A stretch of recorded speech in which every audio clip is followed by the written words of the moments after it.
اللہ تعالیٰ اس کے اثرات ہمارے عملوں میں، ہمارے زندگیوں میں ڈال دیں، بہترین اثرات، اور اللہ پاک ہمارے اس دورہ قرآن کو ہمارے حق میں حجت بنا دیں اور قبول فرما لیں، آمین ثم آمین۔ تو شروع کرتے ہیں پارہ نمبر 7 وَإِذَا سَمِعُوا۔ یہ جو اللہ تعالیٰ یہاں پہ آغاز فرما رہے ہیں پارہ نمبر 7 کا، کہ جب وہ اس کلام کو سنتے ہیں وہ لوگ، ان کو ہم دیکھتے ہیں آگے، اور یہاں ان لوگوں سے مراد وہ نصارہ ہیں، عیسائی ہیں، کہ جب وہ اس کلام کو سنتے ہیں جو رسول صلی اللہ علیہ وسلم پر اترا ہے، تو آپ دیکھتے ہیں کہ حق شناسی کے اثر سے ان کی آنکھیں آنسوں سے تار ہو جاتی ہیں۔ سبحان اللہ و بحمدہ سبحان اللہ العظیم، سبحان اللہ و بحمدہ عدد خلقہ و رضا نفسہ و زنۃ عرشہ و مداد کلمات، اللہم صلی علی محمد و علی آل محمد کما صلیت علی ابراہیم و علی آل ابراہیم انک حمید مجید، اللہم بارک علی محمد و علی آل محمد کما بارکت علی ابراہیم و علی آل ابراہیم انک حمید مجید۔ رب اشرح لی صدری ویسر لی امری واحلل عقدۃ من لسانی یفقہوا قولی، رب زدنی علما۔ اعوذ باللہ من الشیطان الرجیم، بسم اللہ الرحمن الرحیم۔ وَإِذَا سَمِعُوا مَا أُنزِلَ إِلَى الرَّسُولِ تَرَىٰ أَعْيُنَهُمْ تَفِيضُ مِنَ الدَّمْعِ مِمَّا عَرَفُوا مِنَ الْحَقِّ يَقُولُونَ رَبَّنَا آمَنَّا فَاكْتُبْنَا مَعَ الشَّاهِدِينَ۔ بہت ہی بہترین، بہت ہی شاندار آیت، اللہ کا فرمان، جب وہ اس کلام کو سنتے ہیں جو رسول صلی اللہ علیہ وسلم پر اترا ہے، تو تم دیکھتے ہو کہ حق شناسی کا اثر سے ان کی آنکھیں آنسوں سے تر ہو جاتی ہیں، وہ بول اٹھتے ہیں کہ پروردگار، ہم ایمان لائے، ہمارا نام گواہی دینے والوں میں لکھ لیں۔ تو ان آیات کے متعلق دیکھتے ہیں تفسیر میں کہ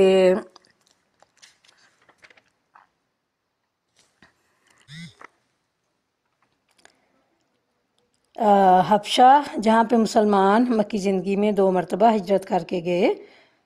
وہاں پہ نجاشی کی حکومت تھی، یہ عیسائی مملکت تھی، اور یہ آیات حبشہ میں رہنے والے عیسائیوں کے بارے میں ہی نازل ہوئی ہیں۔ تاہم روایات کی روح سے نبی صلی اللہ علیہ وسلم نے حضرت عمرو بن امیہ کو اپنا مکتوب دے کر نجاشی کے پاس بھیجا، جو انہوں نے جا کر اسے سنایا۔ نجاشی نے وہ مکتوب سن کر حبشہ میں موجود مہاجرین حضرت جعفر بن ابی طالب کو اپنے پاس بلایا، اور اپنے علماء اور عبادت گزار لوگوں اور زاہد لوگوں کو بھی جمع کر لیا۔ پھر حضرت جعفر کو قرآن کریم پڑھنے کا حکم دیا۔ حضرت جعفر رضی اللہ تعالیٰ عنہ نے سورہ مریم پڑھی، اس میں حضرت عیسیٰ علیہ السلام کی معجزاتی ولادت اور ان کی عبدیت، ان کا بندہ ہونا اللہ کا، اور ان کی رسالت کہ وہ اللہ کی طرف سے نبی مقرر کیے گئے ہیں کا ذکر بھی آیا، جسے سن کر وہ بہت متاثر ہوئے اور آنکھوں سے آنسو رواں ہو گئے اور وہ ایمان لے آئے۔ کچھ روایات میں آتا ہے کہ نجاشی نے اپنے کچھ علماء نبی کریم صلی اللہ علیہ وسلم کے پاس بھیجے، اور جب آپ صلی اللہ علیہ وسلم نے انہیں قرآن پڑھ کر سنایا تو بے اختیار ان کی آنکھوں سے آنسو جاری ہو گئے اور وہ ایمان لے آئے۔ اور وہ کہتے ہیں کہ آخر کیوں نہ ہم اللہ پر ایمان لائیں اور جو حق ہمارے پاس آیا اسے کیوں نہ مان لیں، جبکہ ہم اس بات کی خواہش رکھتے ہیں کہ ہمارا رب ہمیں صالح لوگوں میں شامل کرے۔ ان کے اس قول کی وجہ سے اللہ نے ان کو ایسی جنتیں عطا کیں جن کے نیچے نہریں بہتی ہیں، اور وہ ان میں ہمیشہ رہیں گی۔ یہ جزا ہے نیک رویہ اختیار کرنے والوں کے لیے۔ رہے وہ لوگ جنہوں نے ہماری آیات کو ماننے سے انکار کیا اور انہیں جھٹلایا، تو وہ جہنم کے مستحق ہیں۔ اے لوگو جو ایمان لائے ہو، جو پاک چیزیں اللہ نے تمہارے لیے حلال کی ہیں انہیں حرام نہ کر لو، اور حد سے تجاوز نہ کرو۔ اللہ کو زیادتی کرنے والے سخت ناپسند ہیں۔ جو کچھ حلال و طیب رزق اللہ نے تم کو دیا ہے اسے کھاؤ پیو، اور اس اللہ کی نافرمانی سے بچتے رہو جس پر تم ایمان لائے ہو۔ یہاں پہ روایات میں آتا ہے، حدیث میں ہے کہ یعنی ان آیات کا جو سبب نزول ہے، یعنی کس وجہ سے یہ نازل ہوئیں، تو روایات سے ثابت ہے کہ بعض صحابہ نے اپنی عبادت گزاری کے لحاظ سے اور اپنے زاہد ہونے کے غرض سے بعض حلال چیزوں سے، مثلاً عورت سے نکاح کرنے، رات کے وقت سونے، دن کے وقت کھانے پینے سے اجتناب کرنا چاہتے تھے۔ نبی پاک صلی اللہ علیہ وسلم کے علم میں یہ بات آئی تو آپ صلی اللہ علیہ وسلم نے انہیں منع فرمایا۔ تم لوگ جو مومل قسمیں کھا لیتے ہو ان پر اللہ گرفت نہیں کرتا، مگر جو قسمیں تم جان بوجھ کر کھاتے ہو ان پر وہ ضرور تم سے مواخذہ کرے گا۔ مومل قسموں سے مراد کیا ہے؟ ایسی قسمیں جن کا کوئی سر پیر نہ ہو، کوئی واضح بات نہ ہو ان کے پیچھے، اور وہ کوئی کلیئر چیز نہ ہو، بلکہ بالکل ایسی گڈ مڈ سی ملی جلی سی کوئی بات ہو، ٹھیک ہے جی۔ تو ویسے جو قسمیں ہیں انہوں نے روایات میں آتا ہے، یہ تفاسیر میں، کہ 3 قسم کی ہیں۔ ایک قسم وہ ہے یعنی قسم کی، ایک قسم وہ ہے جو انسان بات بات میں عادتاً بغیر ارادہ اور نیت کے کھاتا رہتا ہے، اس پر کوئی مواخذہ نہیں۔ دوسری قسم وہ ہے جو جھوٹی ہوتی ہے، جو انسان دھوکہ فریب دینے کے لیے کھائے، یہ کبیرہ گناہ ہے لیکن اس پر کفارہ نہیں۔ اور وہ قسم تیسری ہے جو انسان اپنی بات میں تاکید اور پختگی کے لیے ارادتاً یعنی کانشیسلی یا انٹینشنلی کھائے۔ ایسی قسم اگر توڑے گا تو اس کا وہ کفارہ ہے جو آگے آیت میں بیان کیا جا رہا ہے۔ کفارہ ہم دیکھتے ہیں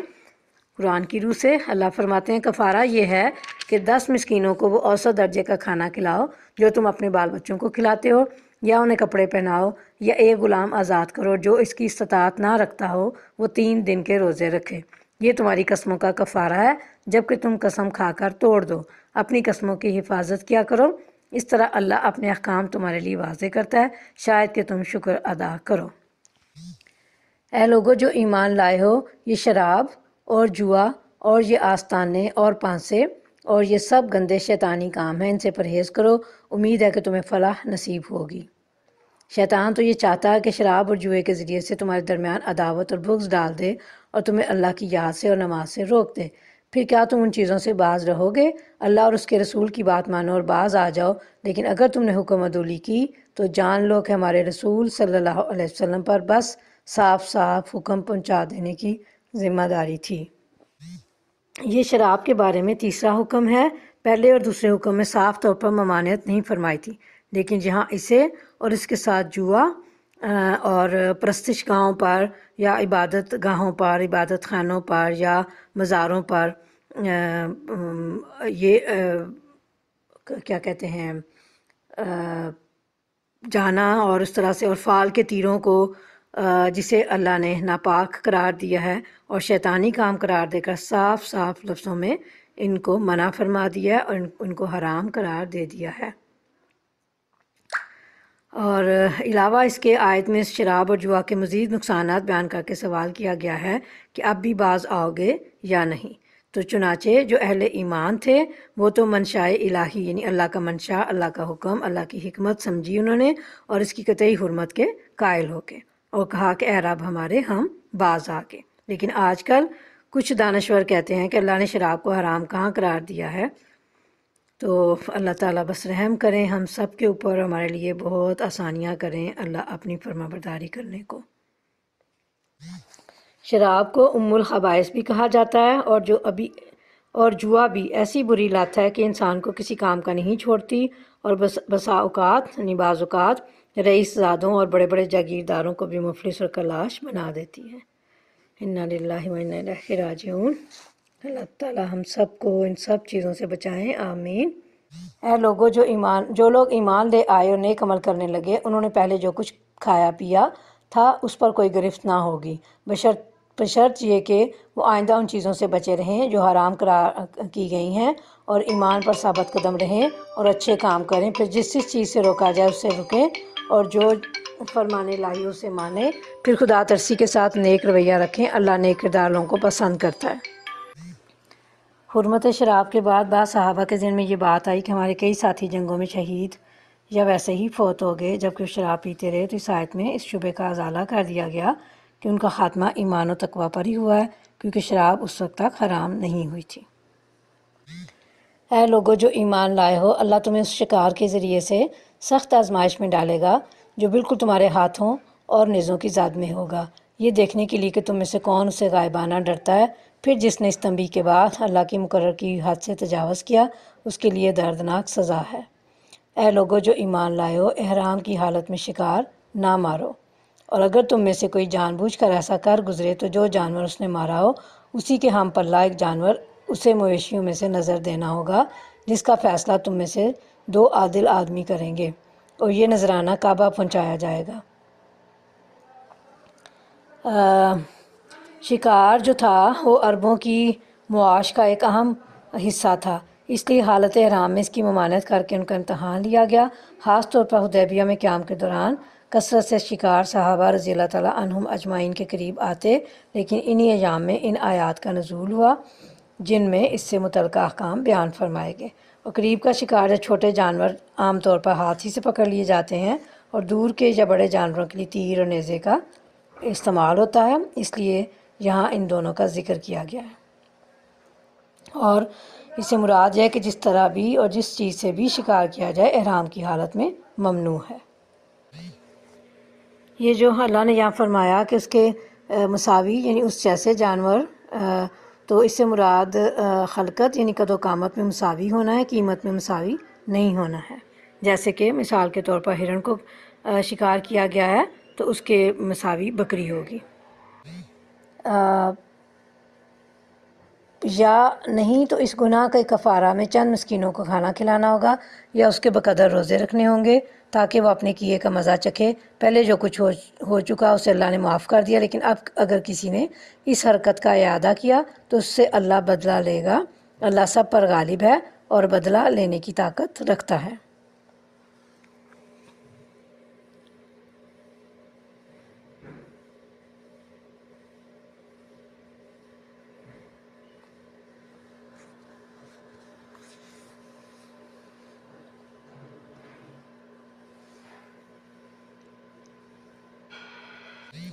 یعنی کفارہ میں طعام المسکین، مسکین کو کھانا کھلانا ہو یا اس کے برابر روزے ہوں، دونوں میں سے کسی ایک پر عمل کرنا جائز ہے۔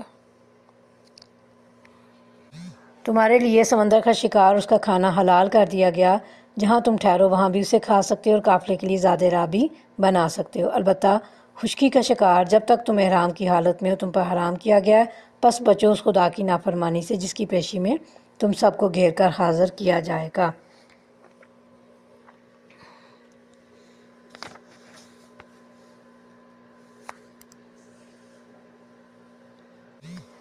اللہ نے مکان محترم کعبہ کو لوگوں کے لیے اجتماعی زندگی کے قیام کا ذریعہ بنایا، اور ماہ حرام اور قربانی کے جانوروں اور کلادوں کو بھی اس کام میں معاون بنا دیا،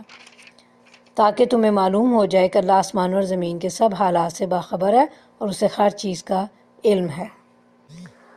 کعبہ کو بیت الحرام اس لیے کہا جاتا ہے کہ اس کی حدود میں شکار کرنا، درخت کاٹنا وغیرہ حرام ہے۔ اسی طرح اس میں اگر باپ کے قاتل سے بھی سامنا ہو جاتا ہو تو اسے اگنور کیا جاتا ہے، اور لوگوں کے قیام اور گزران کا باعث اسے قرار دیا گیا، جس کا مطلب یہ ہے کہ اس کے ذریعے سے اہل مکہ کا نظم و انسلام بھی صحیح ہے اور ان کی معاشی ضروریات کی فراہمی کا بھی ذریعہ ہے۔ اسی طرح حرمت والے مہینے یعنی رجب، ذیقعد، ذی الحج اور محرم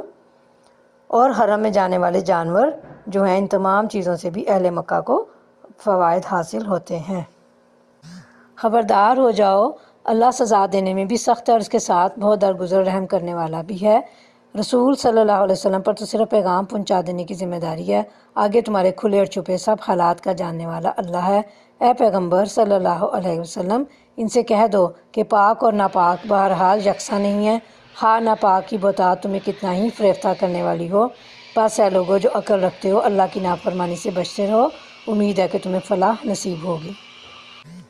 خبیث سے مراد نہ حرام یا کافر یا گناہگار یا ردی ہے۔ طیب یعنی پاک سے مراد حلال یا مومن یا فرمانبردار عمدہ چیز ہے، اور یہ سارے ہی مراد ہو سکتے ہیں۔ مطلب یہ ہے کہ جس چیز میں ناپاکی ہوگی وہ کفر ہو، فسق ہو، فجور ہو، اشیاء ہوں یا اقوال ہوں، لوگوں کی باتیں ہوں، کثرت کے باوجود وہ ان چیزوں کا مقابلہ نہیں کر سکتے جن میں پاکیزگی ہو، یہ دونوں کسی صورت میں برابر نہیں ہو سکتے۔ پس اے لوگو جو عقل رکھتے ہو، اللہ کی نافرمانی سے بچتے رہو، امید ہے کہ تمہیں فلاح نصیب ہوگی۔ اے لوگو جو ایمان لائے ہو، ایسی باتیں نہ پوچھا کرو جو تم پر ظاہر کر دی جائیں تو تمہیں ناگوار ہوں، لیکن اگر تم انہیں ایسے وقت پوچھو گے جب کہ قرآن نازل ہو رہا ہو تو اور تم پر کھول دی جائیں گی۔ اب تک جو کچھ تم نے کیا اسے اللہ نے معاف کر دیا، وہ درگزر کرنے والا بردبار ہے۔ تم سے پہلے ایک گروہ نے اسی قسم کے سوالات کیے تھے، پھر وہ لوگ انہی باتوں کی وجہ سے کفر میں مبتلا ہو گئے۔ یہ ممانعت نزول قرآن کے وقت تھی۔ خود نبی صلی اللہ علیہ وسلم بھی صحابہ کرام کو زیادہ سوالات کرنے سے منع فرمایا کرتے تھے، ایک حدیث میں آپ صلی اللہ علیہ وسلم نے فرمایا مسلمانوں میں وہ سب سے بڑا مجرم ہے جس کے سوال کرنے کی وجہ سے کوئی چیز حرام کر دی گئی درا حالانکہ وہ حلال تھی۔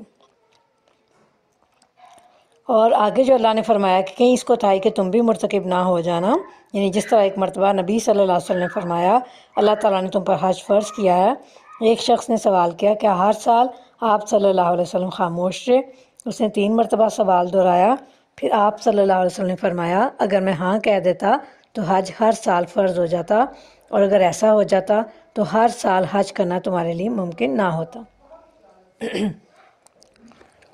اللہ نے نہ کوئی بحیرہ مقرر کیا، نہ صاحبہ اور نہ وسیلہ اور نہ خام، مگر یہ کافر اللہ پر جھوٹی تہمت لگاتے ہیں۔ ان میں سے اکثر بے عقل ہیں کہ ایسے وہمیات کو مان رہے ہیں، اور جب ان سے کہا جاتا ہے کہ آؤ اس قانون کی طرف جو اللہ نے نازل کیا ہے، اور آؤ پیغمبر صلی اللہ علیہ وسلم کی طرف، تو وہ جواب دیتے ہیں کہ ہمارے لیے تو بس وہی طریقہ کافی ہے جس پر ہم نے اپنے باپ دادا کو پایا ہے۔ کیا یہ باپ دادا ہی کی تقلید کیے چلے جائیں گے، ہاں وہ کچھ نہ جانتے ہوں اور صحیح راستہ کی انہیں خبر ہی نہ ہو۔ یہ ان جانوروں کی قسمیں ہیں جو اہل عرب اپنے بتوں کی نظر کیا کرتے تھے۔ ان کی مختلف تفاسیر بیان کی گئی ہیں۔ حضرت سعید بن مسیب سے صحیح بخاری میں اس کی تفسیر یہ ہے، بحیرہ وہ جانور جس کا دودھ دھونا چھوڑ دیا جاتا اور کہا جاتا کہ یہ بتوں کے لیے، چنانچہ کوئی شخص اس کا دودھ نہ دھوتا۔ صائبہ وہ جانور جسے وہ بتوں کے لیے آزاد چھوڑ دیتے تھے، اسے نہ سواری کے لیے استعمال کرتے نہ بار برداری کے لیے۔ وسیلہ وہ اونٹنی جسے پہلی مرتبہ مادہ پیدا ہوتی اور اس کے بعد پھر دوبارہ بھی مادہ ہی پیدا ہوتی، یعنی ایک مادہ کے بعد دوسری مادہ مل گئی، ان کے درمیان کسی نر سے تفریق نہیں ہوئی، تو ایسی اونٹنی کو بھی وہ بتوں کے لیے آزاد چھوڑ دیتے تھے۔ اور حام وہ نر اونٹ جس کی نسل سے کئی بچے ہو چکے ہوتے اور نسل کافی بڑھ جاتی، اس سے بھی بار برداری یا سواری کا کام نہ لیتے اور بتوں کے لیے چھوڑ دیتے۔ اے لوگو جو ایمان لائے ہو، اپنی فکر کرو، کسی دوسرے کی گمراہی سے تمہارا کچھ نہیں بگڑتا اگر تم خود رائے راست پر ہو۔ اللہ کی طرف تم سب کو پلٹ کر جانا ہے، پھر وہ تمہیں بتا دے گا کہ تم کیا کرتے رہے ہو۔ بعض لوگوں کے ذہن میں ظاہری الفاظ سے یہ شبہ پیدا ہوا کہ اپنی اصلاح کر لی جائے تو کافی ہے، اور امر بالمعروف اور نہی عن المنکر ضروری نہیں ہے، لیکن یہ مطلب صحیح نہیں ہے، کیونکہ امر بالمعروف کا فریضہ بھی نہایت اہم ہے۔ اگر ایک مسلمان یہ فریضہ ہی ترک کر دے گا تو اس کا تارک، یعنی اسے ترک کرنے والا، ہدایت پر قائم رہنے والا کب تک رہے گا؟ جبکہ قرآن نے فرمایا کہ جب تم خود ہدایت پر چل رہے ہو کی شرط عائد کی ہے۔ اسی لیے جب حضرت ابوبکر صدیق کے علم میں یہ بات آئی تو انہوں نے فرمایا لوگو تم آیت کو غلط جگہ استعمال کر رہے ہو، میں نے تو نبی صلی اللہ علیہ وسلم کو فرماتے ہوئے سنا ہے کہ جب لوگ برائی ہوتے ہوئے دیکھ لیں اور اسے بدلنے کی کوشش نہ کریں تو قریب ہے کہ اللہ تعالیٰ انہیں اپنے عذاب کی گرفت میں لے لے۔ اے لوگو جو ایمان لائے ہو، جب تم میں سے کسی کی موت کا وقت آ جائے، اب آپ دیکھیں کہ یہاں پہ بار بار اللہ رب العالمین یا ایھا الذین آمنو، اے لوگو جو ایمان لائے ہو، مجھے اور آپ کو مخاطب فرما رہے ہیں اللہ رب العالمین۔ تو اللہ یہ فرما رہے ہیں کہ جب تم میں سے کسی کی موت کا وقت آ جائے اور وہ وصیت کر رہا ہو تو اس کے لیے شہادت کا نصاب یہ ہے کہ تمہاری جماعت میں سے 2 صاحب عدل آدمی گواہ بنائے جائیں، یا اگر تم سفر کی حالت میں ہو اور وہاں موت کی مصیبت پیش آ جائے تو غیر لوگوں ہی میں سے 2 گواہ لے لیے جائیں۔ پھر اگر کوئی شک پڑ جائے تو نماز کے بعد دونوں گواہوں کو مسجد میں روک لیا جائے، اور وہ خدا کی قسم کھا کر کہیں کہ ہم کسی ذاتی فائدے کے عوض شہادت بیچنے والے نہیں ہیں، اور ہاں کوئی ہمارا رشتہ دار ہی کیوں نہ ہو ہم اس کی رعایت کرنے والے نہیں، اور نہ خدا واسطے کی گواہی کو ہم چھپانے والے ہیں۔ اگر ہم نے ایسا کیا تو گناہ گاروں میں شمار ہوں گے، لیکن اگر پتہ چل جائے کہ ان دونوں نے اپنے آپ کو گناہ میں مبتلا کر لیا ہے تو پھر ان کی جگہ 2 اور شخص جو ان کی بنسبت شہادت دینے کے لیے اہلکار ہوں ان لوگوں میں سے کھڑے ہوں جن کی حق تلفی ہوئی ہو، اور وہ خدا کی قسم کھا کر کہیں کہ ہماری شہادت ان کی شہادت سے زیادہ برحق ہے اور ہم نے اپنی گواہی میں کوئی زیادتی نہیں کی ہے۔ اگر ہم ایسا کریں تو ظالموں میں سے ہوں گے۔ یعنی سفر میں کوئی ایسا شدید بیمار ہو جائے کہ جس سے زندہ بچنے کی امید نہ ہو تو وہ سفر میں 2 عادل گواہ بنا کر جو وصیت کرنا چاہے کر دے۔ یعنی مرنے والے کے ورثاء کو اگر شک پڑ جائے کہ ان لوگوں نے مال میں یا خیانت یا تبدیلی کی ہے تو وہ نماز کے بعد ان لوگوں کی موجودگی میں ان سے قسم لیں، اور وہ قسم کھا کے کہیں کہ ہم اپنی قسم کے عوض دنیا کا کوئی فائدہ حاصل نہیں کر رہے، یعنی جھوٹی قسم نہیں کھا رہے۔ جس روز اللہ سب رسولوں کو جمع کر کے پوچھے گا کہ تمہیں کیا جواب دیا گیا، تو وہ عرض کریں گے کہ ہمیں کچھ علم نہیں، آپ ہی تمام پوشیدہ حقیقتوں کو جانتے ہیں۔ پھر تصور کرو اس موقع کا جب اللہ فرمائے گا کہ اے مریم کے بیٹے عیسیٰ، یاد کر میری اس نعمت کو جو میں نے تجھے اور تیری ماں کو عطا کی تھی۔ میں نے روح پاک سے تیری مدد کی، تو گہوارے میں بھی لوگوں سے بات کرتا تھا اور بڑی عمر کو پہنچ کر بھی۔ میں نے تجھ کو کتاب اور حکمت اور تورات اور انجیل کی تعلیم دی۔ تو میرے حکم سے مٹی کا پتلا بناتا تھا پرندے کی شکل کا، اور اس میں پھونکتا تھا اور وہ میرے حکم سے پرندہ بن جاتا تھا۔ تو مادرزاد اندھے اور کوڑی کو میرے حکم سے اچھا کرتا تھا۔ تو مردوں کو میرے حکم سے نکالتا تھا۔ پھر جب تو بنی اسرائیل کے پاس سری نشانیاں لے کر پہنچا اور جو لوگ ان میں سے منکر حق تھے انہوں نے کہا کہ یہ نشانیاں جادوگری کے سوا اور کچھ نہیں ہیں، تو میں نے ہی تجھے ان سے بچایا۔ انبیاء علیہ السلام کے ساتھ ان کی قوموں نے اچھا یا برا جو بھی معاملہ کیا اس کا علم تو یقیناً انہیں ہوگا، لیکن وہ اپنے علم کی نفی یا تو محشر کی ہولناکیوں اور اللہ رب العالمین کی ہیبت و عظمت کی وجہ سے کریں گے، یا اس کا تعلق ان کی وفات کے بعد کے حالات سے ہوگا۔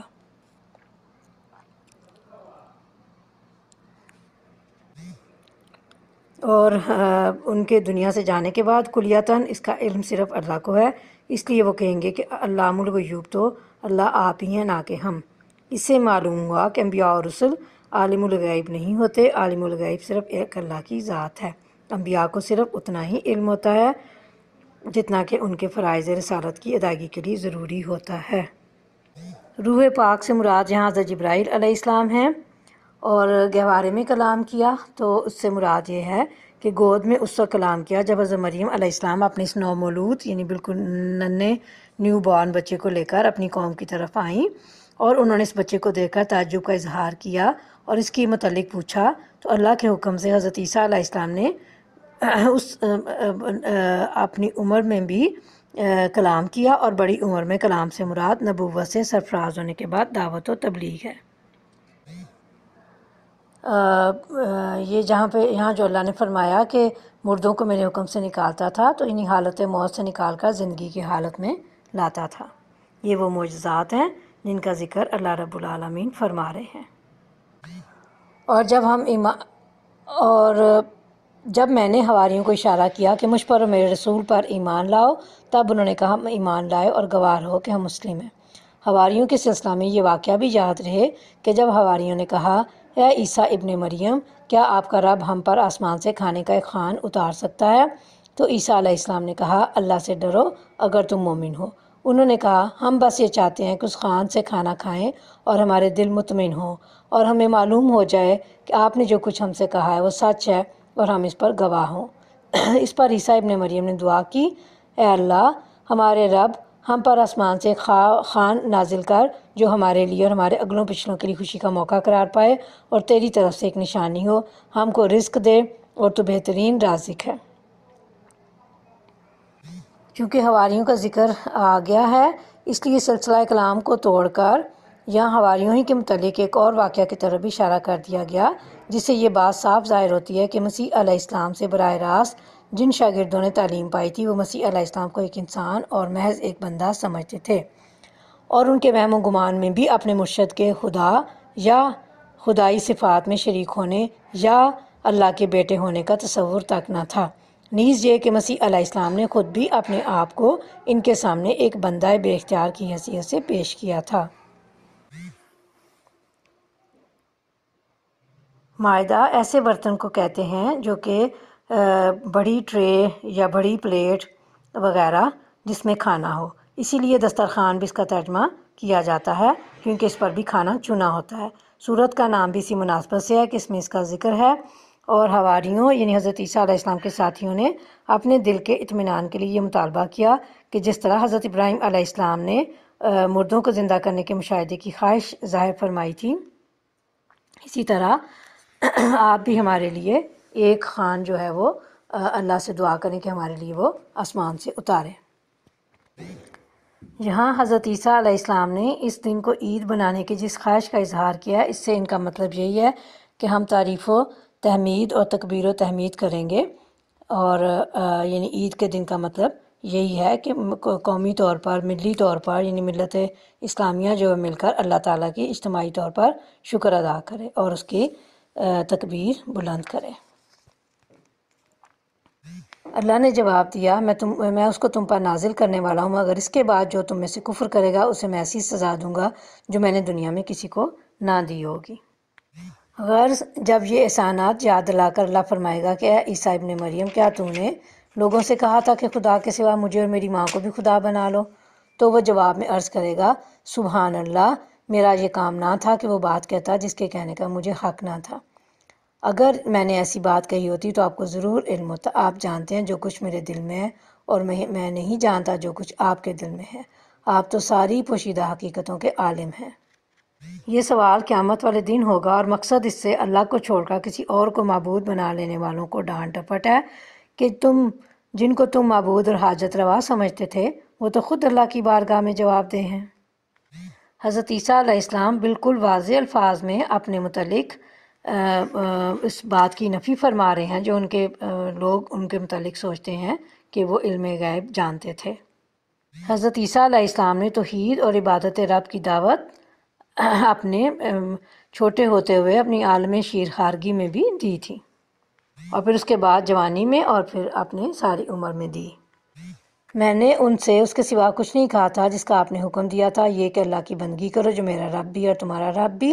میں اسی وقت تک ان کا نگران تھا جب تک کہ میں ان کے درمیان تھا۔ جب آپ نے مجھے واپس بلا لیا تو آپ ان پر نگران تھے، اور اب تو ساری چیزوں پر نگران ہیں۔ اب اگر آپ انہیں سزا دیں تو آپ کے بندے ہیں، اور اگر معاف کر دیں تو آپ غالب اور دانا ہیں۔ تب اللہ فرمائے گا، یہ وہ دن ہے جس میں سچوں کو ان کی سچائی نفع دیتی ہے۔ ان کے لیے ایسے باغ ہیں جن کے نیچے نہریں بہہ رہی ہیں، یہاں وہ ہمیشہ رہیں گے۔ اللہ ان سے راضی ہوا، اور وہ اللہ سے یہی بڑی کامیابی ہے۔ زمین اور آسمانوں اور تمام موجودات کی بادشاہی اللہ ہی کے لیے ہے، اور وہ ہر چیز پر قدرت رکھتا ہے۔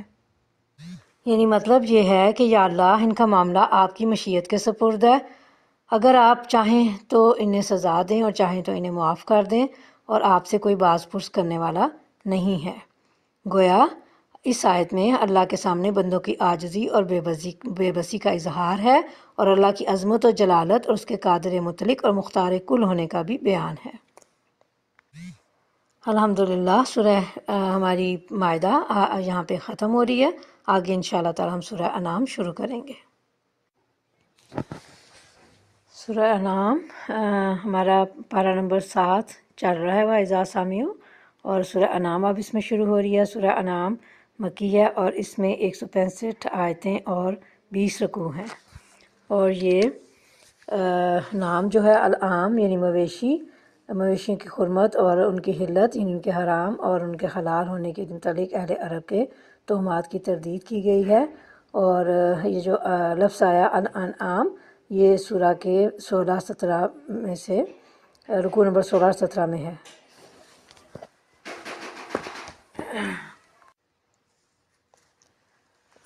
ابن عباس کی روایت ہے کہ یہ پوری سورہ یعنی سورہ انعام مکہ میں بیک وقت نازل ہوئی تھی۔ حضرت معاذ بن جبل کی چچا زاد بہن اسما بنت یزید کہتی ہیں کہ جب یہ سورہ نبی صلی اللہ علیہ وسلم پر نازل ہو رہی تھی، اس وقت آپ صلی اللہ علیہ وسلم اونٹنی پر سوار تھے۔ میں اس کی نکیل پکڑے ہوئے تھی، اور بوجھ کے مارے اونٹنی کا یہ حال ہو رہا تھا کہ معلوم ہوتا تھا کہ اس کی ہڈیاں اب ٹوٹ جائیں گی۔ روایات میں اس کی بھی تصریح ہے کہ جس رات یہ سورہ نازل ہوئی اسی رات کو آپ صلی اللہ علیہ وسلم نے اسے قلم بند کرایا، اور اس کے مضامین پر غور کرنے سے صاف معلوم ہوتا ہے کہ یہ سورہ مکہ کے آخری دور کے وقت کی ہے۔ اب ہم دیکھتے ہیں کہ اس سورہ میں کیا کیا احکامات ہیں، اور جن حالات میں یہ خطبہ اللہ کی طرف سے ارشاد ہوا تھا اس کے مضامین کو 7 بڑے بڑے عنوانات میں تقسیم کیا جا سکتا ہے۔ پہلا تو یہ ہے اس میں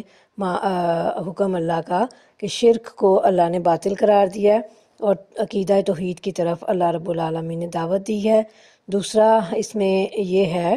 کہ عقیدہ آخرت کی تبلیغ کی ہے، اور اس غلط خیال کی تردید کی ہے کہ زندگی جو کچھ ہے بس یہی دنیا کی زندگی ہے۔ تیسرا اس میں جو حصہ ہے آیات کا، اللہ کے احکامات کا، ان میں جاہلیت کے توہمات یعنی جتنے سپرسٹیشنز تھیں جاہلیت کے زمانے میں لوگوں کے ذہنوں میں، ان سب کو اللہ نے رد کیا ہے، اور انہیں وہم قرار دیا ہے۔ ان بڑے بڑے اصول اخلاق کی تلقین کی ہے جن پر اسلام سوسائٹی کی تعمیر چاہتا تھا۔ نبی صلی اللہ علیہ وسلم اور آپ کی دعوت کے خلاف لوگوں کے اعتراضات کا جواب،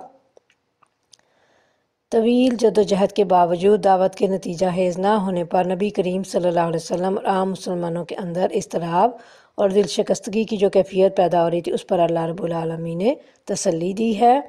منکرین اور مخالفین کو اللہ نے ان کی لاپرواہی اور ان کی غفلت پر وارننگز دی ہیں۔ آگے ہم دیکھتے ہیں کہ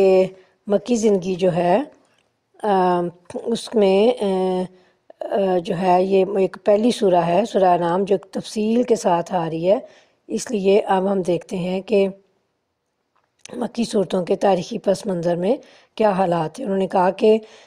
مدنی صورتوں کا جہاں تک تعلق ہے، ان میں سے تو قریب ہر ایک کا زمانہ نزول معلوم ہے اور یہ تھوڑی سی کاوش سے متعین کیا جا سکتا ہے، بلکہ ان کی تو بکثرت آیتوں کی انفرادی شان نزول تک معتبر روایات میں مل جاتی ہے۔ لیکن مکی صورتوں کے متعلق ہمارے پاس اتنے مفصل ذرائع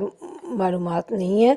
بہت کم صورتیں یا آیتیں ایسی ہیں جن کے زمانہ نزول اور موقع نزول کے بارے میں کوئی معتبر روایت ملتی ہے، اور اس زمانے کی تاریخ اس قدر جزئی تفصیلات کے ساتھ مرتب نہیں ہوئی جیسا کہ مدنی دور کی تاریخ ہے۔ تاہم ہم دیکھتے ہیں کہ نبی صلی اللہ علیہ وسلم کی مکی زندگی پر نگاہ ڈالتے ہیں تو وہ دعوت اسلامی کے نقطہ نظر سے ہمیں چار بڑے نمایاں ادوار، یعنی چار بڑے نمایاں دور تھے، حصے تھے جن میں یہ تقسیم نظر آتی ہے۔ پہلا دور جو تھا وہ آغاز بعثت، یعنی نبی کریم صلی اللہ علیہ وسلم کو نبوت ملنے سے لے کر اعلان نبوت تک تقریباً 3 سال تھے۔ دوسرا دور جو تھا وہ نبوت کا اعلان کیا جب آپ صلی اللہ علیہ وسلم نے، وہاں سے لے کر ظلم و ستم کے آغاز تک، یعنی تقریباً 2 سال۔ پھر جو مکی زندگی کا آپ صلی اللہ علیہ وسلم کی دعوت و تبلیغ کا تیسرا دور تھا، وہ آپ کی نبوت کے 5ویں سال سے لے کر حضرت ابو طالب اور حضرت خدیجہ رضی اللہ تعالیٰ عنہا کی وفات جو ہے 10 نبوی میں ہوئی ہے، تو تقریباً 5-6 سال یہ بنتے ہیں۔ چوتھا دور جو تھا، یعنی ان آیات کے نزول کا کہہ لیں یا یہ جو حالات تھے آپ صلی اللہ علیہ وسلم کے مکی دور کے، مکہ کی زندگی کے، اس کا چوتھا حصہ جو ہے وہ نبوت کے 10ویں سال سے لے کر نبوت کے 13ویں سال تک تقریباً 3 سال ہے۔ اور ان میں سے ہر دور میں قرآن مجید کی جو صورتیں نازل ہوئی ہیں وہ اپنے مضامین اور انداز بیان میں دوسرے دور کی صورتوں سے مختلف ہیں، جن سے پس منظر کے حالات و واقعات پر بھی تھوڑی بہت روشنی پڑتی ہے، بلکہ صاف روشنی پڑتی ہے اور ہمیں سمجھ آتی ہے کہ یہ کس دور کی صورتیں ہیں۔ آغاز کرتے ہیں سورہ انعام کا۔ اللہ کے نام سے جو بے انتہا مہربان اور رحم فرمانے والا ہے۔ تعریف اللہ کے لیے ہے جس نے زمین اور آسمان بنائے، روشنی اور تاریکیاں پیدا کیں۔ پھر بھی وہ لوگ جنہوں نے دعوت حق کو ماننے سے انکار کر دیا دوسروں کو اپنے رب کا ہمسر ٹھہرا رہے ہیں۔ یہاں پہ اللہ رب العالمین نے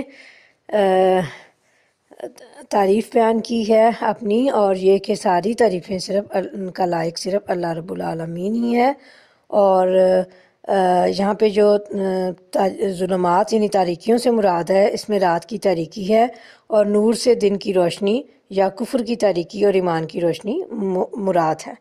نور کے مقابلے میں ظلمات کو جمع کیا گیا، یعنی تاریکیوں کو جمع کیا گیا ہے، جمع میں ان کا ذکر کیا گیا ہے، اس لیے کہ تاریکیوں کے بہت سے اسباب بھی ہوتے ہیں اور بہت سی قسمیں بھی ہیں، اور نور کا ذکر جو ہے وہ واحد ذکر کیا گیا ہے، اس لیے کہ ہدایت اور ایمان کا راستہ ایک ہی ہے۔ ہدایت اور ایمان کے راستہ ایک کے علاوہ کوئی اور دوسرا راستہ نہیں ہے۔ اور وہ جو لوگ ہیں وہ اللہ کے ساتھ دوسروں کو شریک ٹھہراتے ہیں۔ اور اللہ کون ہے؟ اللہ وہی ہے جس نے تم کو مٹی سے پیدا کیا، پھر تمہارے لیے زندگی کی ایک مدت مقرر کر دی، اور ایک دوسری مدت اور بھی ہے جو اس کے ہاں طے شدہ ہے۔ ٹھیک ہے جی، یہ جو ہے ہماری زندگی، یعنی پہلی بات تو یہ ہم اس میں دیکھتے ہیں کہ ہمارے باپ آدم علیہ السلام جو ہماری اصل ہیں اور جن سے ہم سب نکلے ہیں۔ اس کا ایک دوسرا مطلب یہ بھی ہو سکتا ہے کہ جو خوراک اور غذائیں کھاتے ہیں سب زمین سے پیدا ہوتی ہیں اور انہی غذاؤں سے نطفہ بنتا ہے جو رحم مادر میں جا کر تخلیق کے انسانی کا سبب بنتا ہے۔ اس لحاظ سے گویا ہماری پیدائش مٹی سے ہوئی۔ اچھا جی، پھر دوسرا جو وقت آیا ہمارا ہے مدت، وہ کیا ہے؟ موت کا وقت ہے، یعنی آخرت کا وقت۔ اس کا علم صرف اللہ کو ہے۔ گویا پہلی اجل سے مراد پیدائش سے لے کر موت تک انسان کی عمر ہے، اور مراد اس سے انسان کی موت سے لے کر وقوع قیامت تک دنیا کی کل عمر ہے، جس کے بعد وہ زوال و فنا سے دوچار ہو جائے گی اور ایک دوسری دنیا یعنی آخرت کی زندگی کا آغاز ہو جائے گا۔ اور مگر تم لوگ ہو کہ شک میں پڑے ہوئے ہو، وہ یہ خدا آسمانوں میں بھی ہے اور زمین میں بھی تمہارے کھلے چھپے سب حال جانتا ہے، اور جو برائی یا بھلائی تم کماتے ہو اس سے خوب واقف ہے۔ یعنی قیامت کے واقعہ ہونے کے لیے کفار و مشرکین کہا کرتے تھے کہ جب ہم مر کر مٹی ہو جائیں گے تو کس طرح ہمیں دوبارہ زندہ کیا جا سکے گا؟ اللہ تعالیٰ نے فرمایا کہ جس نے تمہیں پہلی مرتبہ پیدا کیا وہی دوبارہ تمہیں زندہ کرے گا۔ لوگوں کا حال یہ ہے کہ ان کے رب کی نشانیوں میں سے کوئی نشانی ایسی نہیں جو ان کے سامنے آئی ہو اور انہوں نے اس سے منہ نہ موڑ لیا ہو، چنانچہ اب جو حق ان کے پاس آیا تو اسے بھی انہوں نے جھٹلا دیا۔ اچھا، جس چیز کا وہ اب تک مذاق اڑاتے رہے ہیں عنقریب اس کے متعلق کچھ خبریں انہیں پہنچیں گی۔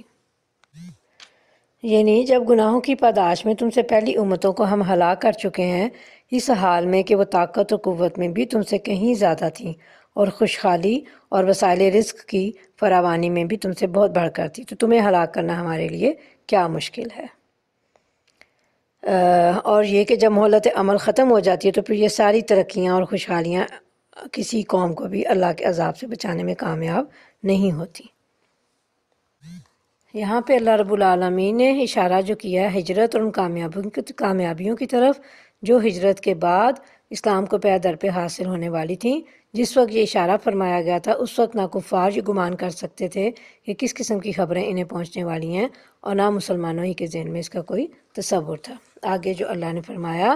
کہ کیا انہوں نے دیکھا نہیں کہ ان سے پہلے کتنی ایسی قوموں کو ہم ہلاک کر چکے ہیں جن کا اپنے اپنے زمانے میں دور دورہ رہا ہے۔ ان کو ہم نے زمین میں وہ اقتدار بخشا تھا جو تمہیں نہیں بخشا ہے، ان پر ہم نے آسمان سے خوب بارشیں برسائیں اور ان کے نیچے نہریں بہا دی، مگر جب انہوں نے کفران نعمت کیا تو آخرکار ہم نے ان کے گناہوں کی پاداش میں تباہ کر دیا اور ان کی جگہ دوسرے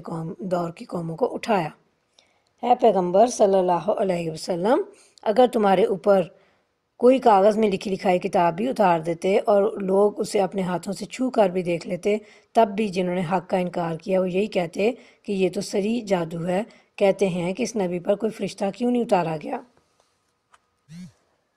یعنی ان لوگوں کی حق سے دشمنی کا کھلا کھلا اظہار ہے کہ اتنے واضح کلام پاک کے نزول کے باوجود وہ اسے ماننے کے لیے تیار نہیں، اور کبھی اسے ساحرانہ کام کہتے ہیں اور کبھی اسے شاعری کہتے ہیں اور کبھی کچھ اور کہتے ہیں۔ ٹھیک ہے جی۔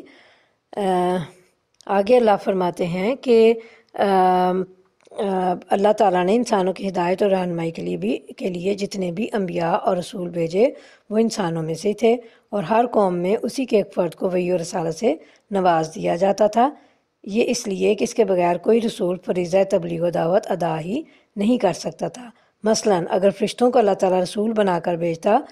تو ایک تو وہ انسانی زبان میں گفتگو ہی نہ کر پاتے، دوسرے وہ انسانی جذبات سے عاری ہونے کی وجہ سے انسان کے مختلف حالات میں مختلف کیفیات و جذبات کے سمجھنے سے بھی قاصر رہتے۔ ایسی صورت میں ہدایت و رہنمائی کا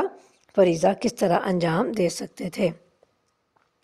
آگے اللہ فرماتے ہیں اگر کہیں ہم نے فرشتہ اتار دیا ہوتا تو اب تک کبھی کا فیصلہ ہو چکا ہوتا، پھر انہیں کوئی مہلت نہ دی جاتی، اور اگر ہم فرشتے کو اتارتے تب بھی اسے انسانی شکل ہی میں اتارتے اور اس طرح انہیں اسی شبہ میں مبتلا کر دیتے جس میں اب یہ مبتلا ہیں۔ یعنی اگر اللہ تعالیٰ فرشتے کو رسول بنا کر بھیجنے کا فیصلہ کرتے تو فرشتے کی اصل شکل میں تو نہیں، فرشتے جو تھے وہ اصل شکل میں تو آ نہیں سکتے تھے، کیونکہ اس طرح انسان ان سے خوف زدہ ہو جاتے اور قریب ہونے کی بجائے اور مانوس ہونے کی بجائے دور بھاگتے، اس لیے ناگزیر تھا کہ اسے انسانی شکل میں بھیجا جاتا۔ اے نبی صلی اللہ علیہ وسلم، تم سے پہلے بھی بہت سے رسولوں کا مذاق اڑایا جا چکا ہے، مگر ان مذاق اڑانے والوں پر آخرکار وہی حقیقت مسلط ہو کر رہی جس کا وہ مذاق اڑاتے تھے۔ ان سے کہو ذرا زمین میں چل پھر کر دیکھو کہ جھٹلانے والوں کا کیا انجام ہوا۔ ان سے پوچھو آسمانوں اور زمین میں جو کچھ ہے وہ کس کا ہے؟ کہو سب کچھ اللہ ہی کا ہے۔ اس نے رحم و کرم کا شیوا اپنے اوپر لازم کر لیا ہے، اسی لیے وہ نافرمانیوں اور سرکشیوں پر تمہیں جلدی سے نہیں پکڑ لیتا۔ قیامت کے روز وہ تم سب کو ضرور جمع کرے گا۔ یہ بالکل ایک غیر مشتبہ حقیقت ہے، مگر جن لوگوں نے اپنے آپ کو خود تباہی کے خطرے میں مبتلا کر لیا ہے وہ اسے نہیں مانتے۔ رات کے اندھیرے اور دن کے اجالے میں جو کچھ ٹھہرا ہوا ہے سب اللہ کا ہے اور وہ سب کچھ سنتا اور جانتا ہے۔ کہو اللہ کو چھوڑ کر کیا میں کسی اور کو اپنا سرپرست بنا لوں؟ اس خدا کو چھوڑ کر جو زمین و آسمان کا خالق ہے اور جو روزی دیتا ہے روزی لیتا نہیں ہے۔ کہو مجھے تو یہ حکم دیا گیا ہے کہ سب سے پہلے میں اس کے آگے سر تسلیم ہم کر دوں، اور تاکید کی گئی ہے کہ کوئی شرک کرتا ہے تو کرے، تو بہرحال مشرکوں میں شامل نہ ہو۔ کہو اگر میں اپنے رب کی نافرمانی کروں تو ڈرتا ہوں کہ ایک بڑے خوفناک دن مجھے سزا بھگتنی پڑے گی۔ اس دن جو سزا سے بچ گیا اس پر اللہ نے بڑا ہی رحم کیا اور یہی نمایاں کامیابی ہے۔ اگر اللہ تمہیں کسی قسم کا نقصان پہنچائے تو اس کے سوا کوئی نہیں جو تمہیں اس نقصان سے بچا سکے، اور اگر وہ تمہیں کسی بھلائی سے بہرہ مند کرے تو ہر چیز پر قادر ہے۔ وہ اپنے بندوں پر کامل اختیارات رکھتا ہے اور دانا اور باخبر ہے۔ یعنی اگر میں نے بھی رب کی نافرمانی کرتے ہوئے اللہ کو چھوڑ کر کسی اور کو معبود بنایا تو میں بھی اللہ کے عذاب سے نہیں بچ سکوں گا۔ جس طرح دوسرے مقام پر فرمایا کہ جو آگ سے دور اور جنت میں داخل کر دیا گیا وہ کامیاب ہو گیا، اس لیے کہ کامیابی خسارے سے بچ جانے اور نفع حاصل کرنے کا نام ہے، اور جنت سے بڑھ کر نفع کیا ہوگا۔ یعنی نفع اور نقصان کا مالک، کائنات میں ہر طرح کا تصرف کرنے والا صرف اللہ ہے اور اس کے حکم و قضاء کو کوئی رد کرنے والا نہیں ہے۔ ایک حدیث میں نبی کریم صلی اللہ علیہ وسلم نے اس طرح فرمایا کہ جس کو تو دے اس کو کوئی روکنے والا نہیں، اور جس سے تو روک لے اس کو کوئی دینے والا نہیں، اور کسی صاحب حیثیت کو اس کی حیثیت تیرے مقابلے میں نفع نہیں پہنچا سکتی۔ نبی کریم صلی اللہ علیہ وسلم ہر نماز کے بعد یہ دعا پڑھا کرتے تھے۔ ان سے پوچھو کس کی گواہی سب سے بڑھ کر ہے؟ کہو میرے اور تمہارے درمیان اللہ گواہ ہے۔ یہاں پہ اللہ تعالیٰ نے اپنی وحدانیت یعنی اپنے ایک ہونے کو اور اپنی ربوبیت یعنی اپنے رب ہونے کا یہاں پہ فرمایا ہے، اور یہ کہ اللہ تعالیٰ خود ہی اس بات کے سب سے بڑے گواہ ہیں اور اللہ سے بڑھ کر کوئی گواہ نہیں ہے۔ اور یہ قرآن میری طرف بذریعہ وہی بھیجا گیا تاکہ تمہیں اور جس چیز کو یہ پہنچے سب کو متنبع کر دوں۔ کیا واقعی تم لوگ یہ شہادت دے سکتے ہو کہ اللہ کے ساتھ دوسرے خدا بھی ہیں؟ ربیع بن انس رضی اللہ تعالیٰ عنہ کہتے ہیں کہ اب جس کے پاس بھی یہ قرآن پہنچ جائے، اگر وہ سچا تابع دار ہے اور اتباع کرنے والا، اللہ کے نبی صلی اللہ علیہ وسلم کو فالو کرنے والا ہے، تو اس کی ذمہ داری ہے کہ وہ بھی لوگوں کو اللہ کی طرف اسی طرح بلائے جس طرح رسول صلی اللہ علیہ وسلم نے لوگوں کو دعوت دی، اور اسی طرح ڈرائے جس طرح آپ صلی اللہ علیہ وسلم نے لوگوں کو ڈرایا۔ کہو میں تو اس کی شہادت ہرگز نہیں دے سکتا کیونکہ خدا تو وہی ایک ہے، اور میں اس شرک سے قطعی بیزار ہوں جس میں تم مبتلا ہو۔ جن لوگوں کو ہم نے کتاب دی ہے وہ اس بات کو اس طرح غیر مشتبہ طور پر پہچانتے ہیں، یعنی انہیں اس کتاب قرآن پاک کو پہچاننے میں کوئی شبہ نہیں ہے، جیسے ان کو اپنے بیٹوں کو پہچاننے میں کوئی اشتباہ پیش نہیں آتا، مگر جنہوں نے اپنے آپ کو خود خسارے میں ڈال دیا ہے وہ اسے نہیں مانتے۔ یعنی اہل کتاب نبی کریم صلی اللہ علیہ وسلم کو اپنے بیٹوں کی طرح پہچانتے ہیں کیونکہ آپ صلی اللہ علیہ وسلم کی صفات ان کی کتابوں میں بیان کی گئی ہیں، اور ان صفات کی وجہ سے وہ آخری نبی صلی اللہ علیہ وسلم کے منتظر بھی تھے۔ اس لیے اب ان میں سے ایمان نہ لانے والے سخت خسارے یعنی نقصان میں ہیں، کیونکہ یہ علم رکھتے ہوئے بھی انکار کر رہے ہیں۔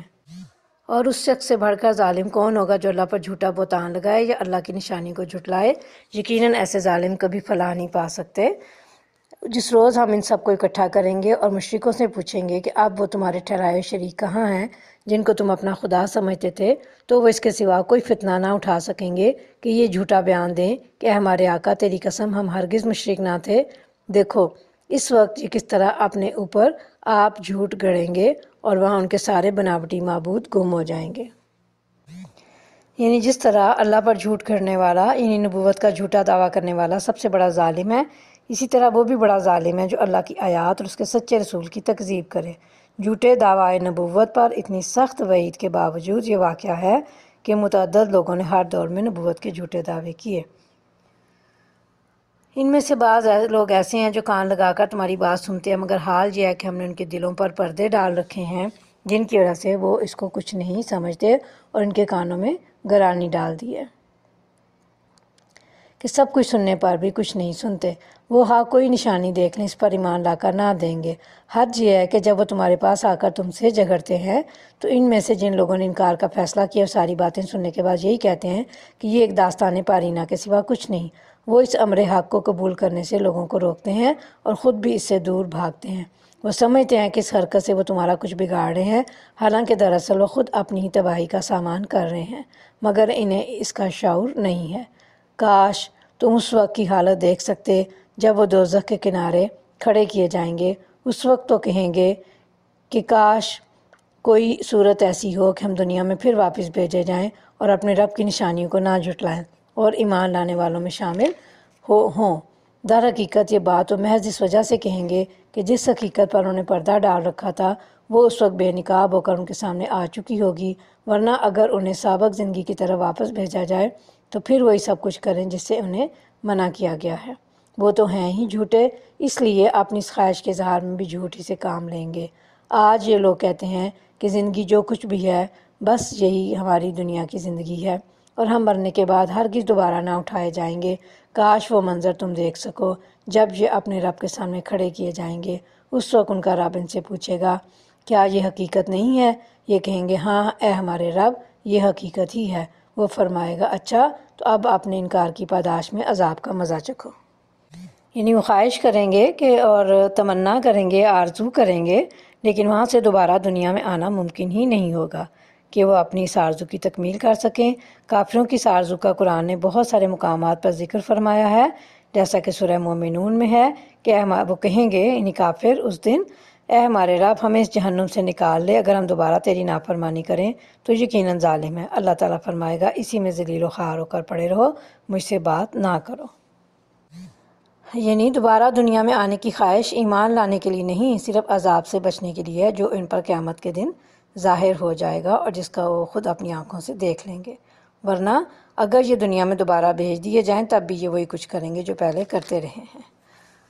مفسرین کہتے ہیں کہ آنکھوں سے مشاہدہ کرنے کے بعد تو وہ اعتراف کر لیں گے کہ آخرت کی زندگی واقعی برحق ہے، لیکن وہاں اس اعتراف کا کوئی فائدہ نہیں ہوگا اور اللہ تعالیٰ ان سے فرمائے گا کہ اب تو اپنے کفر کے بدلے میں عذاب کا مزہ چکھو۔ نقصان میں پڑ گئے وہ لوگ جنہوں نے اللہ سے اپنی ملاقات کی اطلاع کو جھوٹ قرار دیا۔ جب اچانک وہ گھڑی آ جائے گی تو یہی لوگ کہیں گے افسوس ہم سے اس معاملے میں کیسی تقصیر ہوئی، یعنی کتنی بڑی غلطی ہوئی ہم سے، اور ان کا حال یہ ہوگا کہ اپنی پیٹھوں پر اپنے گناہوں کا بوجھ لادے ہوئے ہوں گے۔ دیکھو کیسا برا بوجھ ہے جو یہ اٹھا رہے ہیں، دنیا کی زندگی تو ایک کھیل اور تماشا ہے۔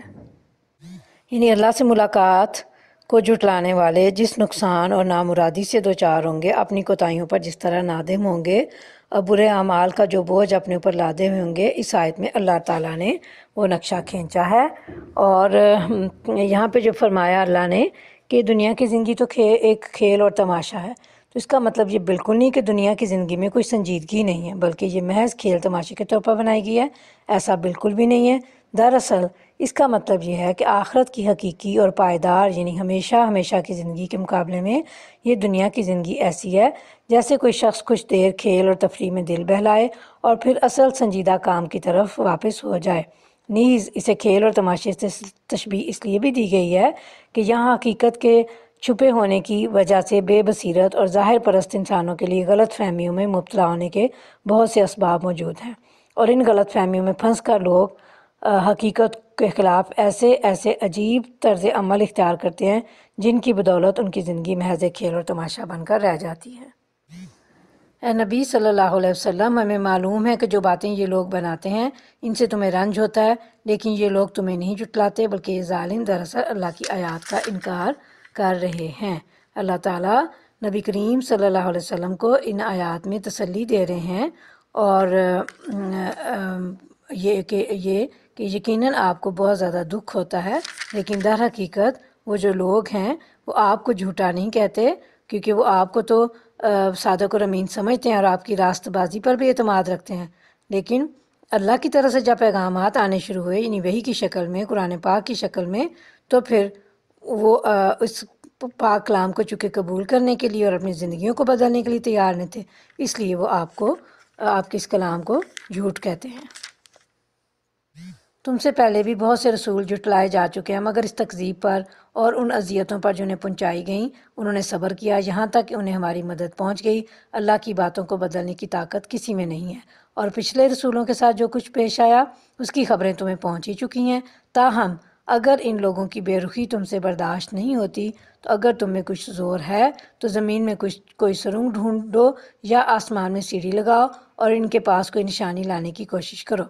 اگر اللہ چاہتا تو ان سب کو ہدایت پر جمع کر سکتا تھا، لہٰذا نادان مت بنو۔ دعوت حق پر لبیک وہی لوگ کہتے ہیں جو سننے والے ہیں، رہے مردے تو انہیں تو اللہ بس قبروں ہی سے اٹھائے گا اور پھر وہ اس کی عدالت میں پیش ہونے کے لیے واپس لائے جائیں گے۔ نبی کریم صلی اللہ علیہ وسلم کی مزید تسلی کے لیے فرما رہے ہیں اللہ تعالیٰ کہ یہ پہلا واقعہ نہیں کہ کافر اللہ کے پیغمبر کا انکار کر رہے ہیں، بلکہ اس سے پہلے بھی بہت سے رسول گزر چکے ہیں جن کی تکذیب کی جاتی رہی، یعنی جن کو جھٹلایا جاتا رہا۔ بس آپ بھی ان کی پیروی کرتے ہوئے اسی طرح صبر اور حوصلے سے کام لیں جس طرح انہوں نے اپنے جھٹلانے کو اور دشمنوں کی طرف سے پہنچائی گئی تکلیفوں پر صبر سے کام لیا، حتیٰ کہ آپ کے پاس بھی اسی طرح ہماری مدد آئے گی جس طرح پہلے رسولوں کی ہم نے مدد کی، اور ہم اپنے وعدے کے خلاف نہیں کرتے۔ بلکہ کیا فرما رہے ہیں اللہ کہ اللہ کا وعدہ پورا ہو کر رہے گا اور آپ صلی اللہ علیہ وسلم ہی کافروں پر غالب رہیں گے، اور چنانچہ ایسا ہی ہوا۔ آگے اللہ تعالیٰ نبی کریم صلی اللہ علیہ وسلم کو جو تکلیف پہنچی تھی ان کے جھٹلانے پر، کافروں کے اور دشمنوں کے دین کے، اور آپ کو سخت تکلیف ہوتی تھی، مشقت میں آپ پڑھتے تھے، اسی حوالے سے اللہ تعالیٰ فرما رہے ہیں کہ یہ تو اللہ کی مشیت اور تقدیر سے ہونا ہی تھا، اور اللہ کے حکم کے بغیر آپ ان کو قبول اسلام پر آمادہ نہیں کر سکتے، حتیٰ کہ اگر آپ کوئی سرنگ کھود کر یا آسمان پر سیڑھی لگا کر بھی کوئی نشانی ان کو لا کر دکھا دیں تو اول تو آپ کے لیے ایسا کرنا محال ہے، اور اگر بالفرض آپ ایسا کر دکھائیں تو بھی یہ ایمان لانے والے نہیں، کیونکہ ان کا ایمان نہ لانا اللہ کی حکمت اور مشیت کے تحت ہے جس کا مکمل احاطہ انسانی عقل نہیں کر سکتی، یعنی انسانی عقل وہاں تک پہنچ ہی نہیں سکتی کہ اللہ تعالیٰ نے ان کو دین حق قبول کرنے کے لیے کس طرح روکا ہوا ہے۔ اور پھر اللہ یہاں پہ فرماتے ہیں کہ رہے مردے، یعنی جو لوگ زندہ ہیں اور سن سکتے ہیں وہ تو آپ کی دعوت پر لبیک کہیں گے، لیکن جو مردے ہیں انہیں تو بس اللہ قبروں سے ہی اٹھائے گا، اور ان کی یعنی کافروں کی حالت مردوں کے جیسی ہے جو سننے اور سمجھنے کی قوت سے محروم ہیں۔ یہ لوگ کہتے ہیں کہ اس نبی پر اس کے رب کی طرف سے کوئی نشانی کیوں نہیں اتاری گئی؟ کہو اللہ نشانی اتارنے کی پوری قدرت رکھتا ہے، مگر ان میں سے اکثر لوگ نادانی میں مبتلا ہیں۔ زمین میں چلنے والے کسی جانور اور ہوا میں پروں سے اڑنے والے کسی پرندے کو دیکھ لو، یہ سب تمہاری ہی طرح کے انواع ہیں، ہم نے ان کی تقدیر کے نوشتے میں کوئی کسر نہیں چھوڑی ہے، پھر یہ سب اپنے رب کی طرف سمیٹے جاتے ہیں۔ مگر جو لوگ ہماری نشانی کو جھٹلاتے ہیں وہ بہرے اور گونگے ہیں، تاریکیوں میں پڑے ہوئے ہیں، اللہ جسے چاہتا ہے بھٹکا دیتا ہے اور جسے چاہتا ہے سیدھے راستے پر لگا دیتا ہے۔ اللہ کا بھٹکانا یہ ہے کہ ایک جہالت پسند انسان کو اللہ کی نشانیوں کے مطالعے کی توفیق ہی نہ بخشی جائے، اور ایک متعصب یعنی غیر حقیقت پسند طالب علم اگر ان کا مشاہدہ کرے بھی تو حقیقت تک پہنچنے کے نشانات اس کی آنکھ سے اوجھل رہیں اور غلط فہمیوں میں الجھانے والی چیزیں اسے حق سے دور اور دور تک کھینچتی چلی جائیں۔ بخلاف اس کے اللہ کی ہدایت یہ ہے کہ ایک طالب حق کو یعنی حق کو جو طلب کرنے والے لوگ ہیں، چاہنے والے لوگ ہیں، ان کو علم کے ذریعے سے فائدہ اٹھانے کی توفیق بخشی جائے اور اللہ کی آیات میں اسے حقیقت تک پہنچنے کے نشانات ملتے چلے جائیں۔ ان سے کہو ذرا غور کر کے بتاؤ، اگر کبھی تم پر اللہ کی طرف سے کوئی بڑی مصیبت آ جاتی ہے یا آخری گھڑی آ پہنچتی ہے تو کیا اس وقت تم اللہ کے سوا کسی اور کو پکارتے ہو؟ بولو اگر تم سچے ہو، اس وقت تم اللہ ہی کو پکارتے ہو، پھر اگر وہ چاہتا ہے تو اس مصیبت کو تم پر سے ٹال دیتا ہے، ایسے موقعوں پر تم اپنے ٹھہرائے ہوئے شریکوں کو بھول جاتے ہو۔ اللہ تعالیٰ یہاں پہ ہمیں سمجھا رہے ہیں کہ انسان اپنے ماحول سے یا اپنے بزرگوں کی پیروی کرتے ہوئے مشرکانہ عقائد و اعمال میں مبتلا رہتا ہے اور غیر اللہ کو اپنا حاجت روا اور مشکل کشا سمجھتا رہتا ہے، نظر نیاز بھی انہیں کے نام کی نکالتا ہے، لیکن جب کسی مصیبت سے دوچار ہوتا ہے تو پھر یہ سب بھول جاتا ہے اور فطرت انسان پر غالب آ جاتی ہے اور بے اختیار انسان پھر اسی ذات کو پکارتا ہے جس کو پکارنا چاہیے۔ تو کاش لوگ اسی فطرت پر قائم رہیں کہ نجات اخروی تو مکمل طور پر اللہ تعالیٰ کو پکارنے اور اللہ کی توحید کو ماننے اور اللہ ہی کے اختیار میں ہے۔ تم سے پہلے بہت سی قوموں کی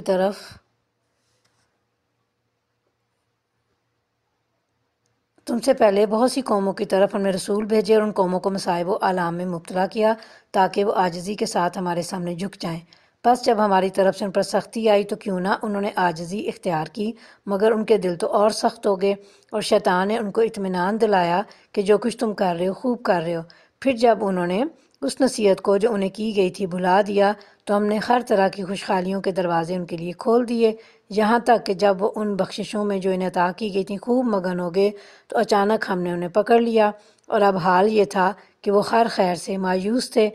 اس طرح ان لوگوں کی جڑ کاٹ کر رکھ دی گئی جنہوں نے ظلم کیا تھا، اور تعریف ہے اللہ رب العالمین کے لیے کہ اس نے ان کی جڑ کاٹ دی۔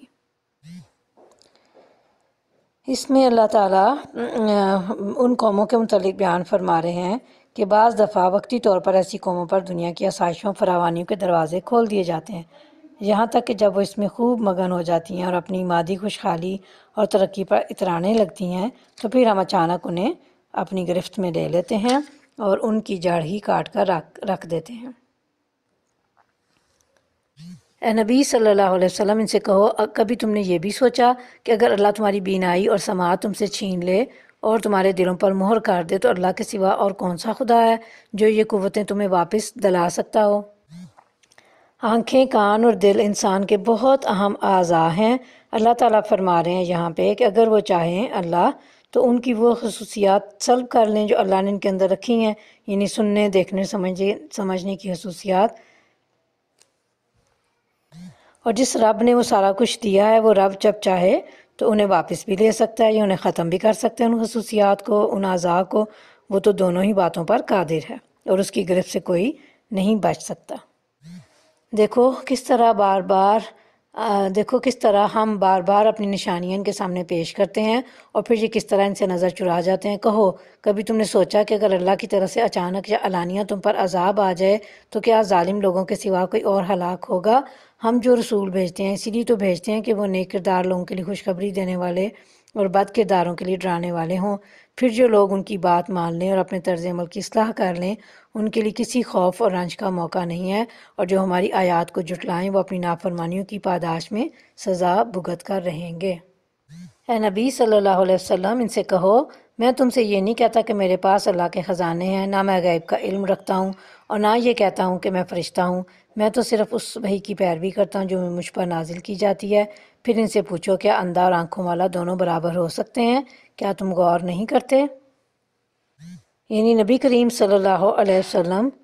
کو اللہ حکم دے رہے ہیں کہ آپ ان کافروں کو بتا دیں کہ آپ کے پاس اللہ کے خزانے یعنی اللہ کی طرح کی قدرت و طاقت نہیں ہے کہ تمہیں اللہ کے اذن اور مشیت کے بغیر کوئی ایسا بڑا معجزہ صادر کر کے دکھا دوں جیسا کہ تم چاہتے ہو، اور جسے دیکھنے کے بعد تمہیں میری صداقت کا یقین ہو جائے۔ میرے پاس غیب کا علم بھی نہیں ہے کہ مستقبل میں پیش آنے والے حالات سے میں تمہیں مطلع کر دوں۔ مجھے فرشتہ ہونے کا بھی دعویٰ نہیں ہے کہ میں انسانی طاقت سے بالا ہوں۔ مجھے تو بس اس وحی کی پیروی کرنی ہوتی ہے جو مجھ پر نازل ہوتی ہے۔ اندھا اور بینا سے مراد یہاں پہ گمراہ اور ہدایت یافتہ ہیں، اور مومن و کافر یعنی ہدایت یافتہ اور گمراہ لوگ بھی برابر نہیں ہو سکتے اور مومن و کافر بھی برابر نہیں ہو سکتے۔ وَأَنذِرْ بِهِ الَّذِينَ يَخَافُونَ أَن يُحْشَرُوا إِلَىٰ رَبِّهِمْ لَيْسَ لَهُم مِّن دُونِهِ وَلِيٌّ وَلَا شَفِيعٌ لَعَلَّهُمْ يَتَّقُونَ۔ اللہ رب العالمین اس آیت میں حکم دے رہے ہیں نبی کریم صلی اللہ علیہ وسلم کو کہ اے نبی صلی اللہ علیہ وسلم، تم اس علم وحی کے ذریعہ سے ان لوگوں کو نصیحت کرو جو اس کا خوف رکھتے ہیں کہ اپنے رب کے سامنے کبھی سوال میں پیش کیے جائیں گے کہ اس کے سوا وہاں کوئی ایسا ذی اقتدار نہ ہوگا جو ان کا حامی و مددگار ہو یا ان کی سفارش کرے، شاید کہ اس نصیحت سے متنبہ ہو کر وہ خدا ترسی کی روش اختیار کر لیں۔ یعنی انذار کا فائدہ ایسے لوگوں کو ہو سکتا ہے جو اللہ کے سامنے پیش ہونے کو کا یقین رکھتے ہیں، ورنہ جو لوگ زندگی بعد موت پر یقین ہی نہیں رکھتے وہ اپنے اور کفر پر ہی قائم رہتے ہیں۔ علاوہ ازیں اس میں ان اہل کتاب اور کافر و مشرکوں کا بھی رد ہے، یعنی اللہ تعالیٰ نے تردید کی ہے ان کی جو اپنے آبا اور اپنے بتوں کو اپنا سفارشی سمجھتے تھے، اور نیز کارساز اور سفارشی نہیں ہوگا کا مطلب یعنی ان کے لیے جو عذاب جہنم کے مستحق قرار پا چکے ہوں گے، ورنہ مومنوں کے لیے تو اللہ نیک بندے اللہ کے حکم سے سفارش کریں گے۔ جو لوگ اپنے رب کو رات دن پکارتے رہتے ہیں اور اس کی خوشنودی کی طلب میں لگے ہوئے ہیں، انہیں اپنے سے دور نہ پھینکو۔ ان کے حساب میں سے کسی چیز کا بار تم پر نہیں ہے اور تمہارے حساب میں سے کسی چیز کا بار ان پر نہیں، اس پر بھی اگر تم انہیں دور پھینکو گے تو ظالموں میں شمار ہوگے۔ دراصل ہم نے اس طرح ان لوگوں میں سے بعض کو بعض کے ذریعے سے آزمائش میں ڈالا ہے۔ یعنی یہ بے سہارا غریب مسلمان جو بڑے اخلاص سے رات دن اپنے رب کو پکارتے ہیں، یعنی اللہ کی عبادت کرتے ہیں، آپ مشرکینوں کے طعنوں سے یا ان کے مطالبوں پر کہ اے محمد صلی اللہ علیہ وسلم تمہارے ارد گرد تو غربا اور فقراء کا ہی ہجوم رہتا ہے اور انہیں ہٹاؤ، تو آپ اللہ تعالیٰ اس بات سے منع فرما رہے ہیں کہ ان غربا کو اپنے سے دور نہ کرنا، بالخصوص جب کہ آپ کا کوئی حساب ان کے متعلق نہیں اور نہ ان کا آپ کے متعلق ہے۔ اگر آپ ایسا کریں گے تو یہ ظلم ہوگا جو آپ کے شایان شان نہیں۔ مقصد امت کو سمجھانا ہے کہ بے وسائل لوگوں کو حقیر سمجھنا یا ان کی صحبت سے گریز کرنا اور ان سے وابستگی نہ رکھنا یہ نادانوں کا کام ہے، اہل ایمان کا نہیں۔ اہل ایمان سے محبت رکھتے ہیں چاہے وہ غریب اور مسکین ہی کیوں نہ ہوں، تاکہ وہ انہیں دیکھ کر کہیں کہ کیا یہ ہیں وہ لوگ جن پر ہمارے درمیان اللہ کا فضل و کرم ہوا ہے۔ ہاں، کیا خدا اپنے شکر گزار بندوں کو ان سے زیادہ نہیں جانتا؟ جب تمہارے پاس وہ لوگ آئیں جو ہماری آیات پر ایمان لاتے ہیں تو ان سے کہو تم پر سلامتی ہے، تمہارے رب نے رحم و کرم کا شیوا اپنے اوپر لازم کر لیا ہے۔ یہ اس کا رحم و کرم ہی ہے کہ اگر تم میں سے کوئی نادانی کے ساتھ کسی برائی کا ارتکاب کر بیٹھا ہو، پھر اس کے بعد توبہ کرے اور اصلاح کر لے تو اسے معاف کر دیتا ہے اور نرمی سے کام لیتا ہے، اور اس طرح ہم اپنی نشانیاں کھول کھول کر پیش کرتے ہیں تاکہ مجرموں کی راہ بالکل نمایاں ہو جائے۔